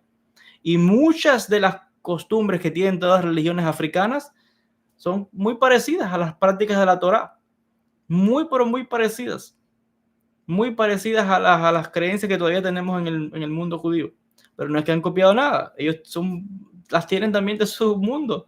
Vuelvo a decir, lea usted la Odisea y la Ilíada de Homero y después lea la Biblia y compare para que usted vea cuántas similitudes no hay. Claro, lo ideal también sería tener un conocimiento más profundo del mundo judío, del Talmud, de los Midrashim y de todo lo que es la cultura judía para encontrar más, ¿no? Pero bueno, aún así puede darse cuenta de muchas similitudes. Y los griegos no están copiando nada de los judíos, los romanos no están copiando nada de los judíos, porque de hecho los griegos y los romanos despreciaban a los judíos, no pueden copiar a alguien a quien desprecias. Eso era normal en el mundo antiguo. Y los africanos igual. Tristemente, bueno, como digo, la historia de África es otro tema que también lo conozco por la universidad, porque he tenido que escribir e investigar y no nos preparan, un historiador nos preparan en todas las que son las culturas antiguas, y he tenido que reconstruir todo el mundo ese de África y de la esclavitud, y pues, nos preparan en todo lo que son las religiones y la historia del mundo, y tristemente pues le tocó pues venir de esclavos a una sociedad cristiana, católica, y que demonizaran todas sus creencias, sus prácticas, y les ofendieran y los pisotearan hasta el día de hoy. Porque no crea que eso ha cambiado y no crea que ese racismo no continúa. Todo eso continúa hoy. Dice otra pregunta, y creo que con esto voy a cerrar ya porque llevamos 2 horas. La última pregunta del día de hoy. Olian Liz Rolo Gutiérrez, saludos desde Cuba. Un día orando por una persona hasta que el gato no se me acercó y oré por el gato, la persona no fue libre de ese espíritu. El gato empezó a babear, la persona eructando. Sí, cómo no, eso puede hacer ese caso, porque los animales los pueden utilizar para una brujería, y los gatos también. Los gatos le entran espíritus. No porque le entre un espíritu a un gato significa que el gato todo es malo, no. Pueden entrar espíritus positivos también. Ya he contado muchas veces de los gatos que venían a las clases a aprender cábala. Eso hay que verlo. Si usted no ve eso, eso no se cree si no lo ve. Las veces que en Jerusalén, cada vez que íbamos a estudiar cábala por las tardes, a medida que en el momento que abríamos los libros de la cábala Masí, se llenaba el patio de la casa de mi rabino de gatos, 4 y 5 gatos maullando y maullando, y se ponían atrás de la puerta y empezaban a tocar es una cosa, empezaban a golpear la puerta para que lo dejaran entrar. Hay veces que abríamos y dejaba que el gato venía, se sentaba y veía la clase y después se iba. Hay que dejarlo. A veces venían palomas y se posaban, se iban. Pero había veces que no lo dejábamos, y a veces que el rabino decía, no, échenlo, porque hay veces que no todos los que venían deberían estar ahí. Hay veces que venían otros que querían colarse y no debían estar ahí, y el rabino sabía quién era y quién no era, y había veces que los echábamos los gatos, porque aquellos se ponían que eran una barbaridad de gatos maullando y gritando, bueno, tremendo. Eso hay que verlo. Si usted no vivió eso, lo que yo estoy contando puede suena como una cosa de fantasía, pero eso lo viví yo, no una ni dos, eso era todos los días que debíamos que estudiar la cábala. Podíamos estar estudiando cábala, cualquier cosa, no sé, Sefirot y todo ese tema, pero cuando hablábamos de cábala Maasit, ahí llegaban esos gatos y no sé de dónde, y eso era todos los días, eso era una cosa increíble, y eso lo veíamos todos los chicos que estábamos allí. Eso son cosas que eso hay que verlo. Y sí, venían espíritus y entran en los gatos y en los perros y en muchos animales. Así que gracias por compartir esa historia. Bueno, pues ahora sí, voy cerrando la transmisión del día de hoy. Sé que quedan muchas preguntas. Voy a hacer otros vídeos. Es que hay tanto material que podemos hablar. Voy a hacer otro vídeo. No sé si será este jueves, seguro que va a ser para la semana que viene. Tal vez el martes. Este jueves, les digo, puede ser que haga una meditación o haga el Ketore. Creo que una meditación. Vamos a ver. Pero vamos a seguir hablando un poco de este tema, ¿no? De las supersticiones, que ya ven, muchas no son supersticiones, otras sí, y otras hay que saber el trasfondo histórico, el trasfondo antropológico, el trasfondo social de cómo surgen estas historias. Y hay que saber para entender, no es simplemente burlarse, es superstición o eso es ignorancia. Sí, pero hay que ver cómo surge. Por eso es que los historiadores, los antropólogos, estudiamos estos temas. Hay que ver cómo surge todo esto en una sociedad, en una cultura. Y hay estudios muy buenos. Y todo esto aporta muchísimo porque se aprende mucho de las vivencias humanas, de las experiencias humanas, de los miedos del ser humano, de las creencias del ser humano. Y cuando uno estudia esto con toda la seriedad que lleva, pues se aprende mucho. El que se ríe, el que es ignorante, bueno, pues siempre quedará ahí. El que siempre se burla de todo, pues quedará en su ignorancia. Pero todo esto lo estudiamos con mucha seriedad en la academia, en la universidad, principalmente los que se dedican a esto son los antropólogos. Pero es verdad que los historiadores también tenemos muchos conocimientos de todos estos temas. Pero ciertamente se enseña mucho de las creencias, del pensamiento de las personas, de los momentos históricos. El tema es profundo. Así que bueno, gracias a las personas que se han conectado. De verdad que, bueno, pues muy contento de tener estos encuentros cada semana. Con el favor del Eterno vamos a ver este jueves, Bezrat Hashem, que así sea. Todas las bendiciones a ustedes, a cada uno de sus familias, de sus países. Que Hashem les bendiga mucho. Toda la bendición, aslajá, bendiciones a todos. Gracias. Shalom a todos.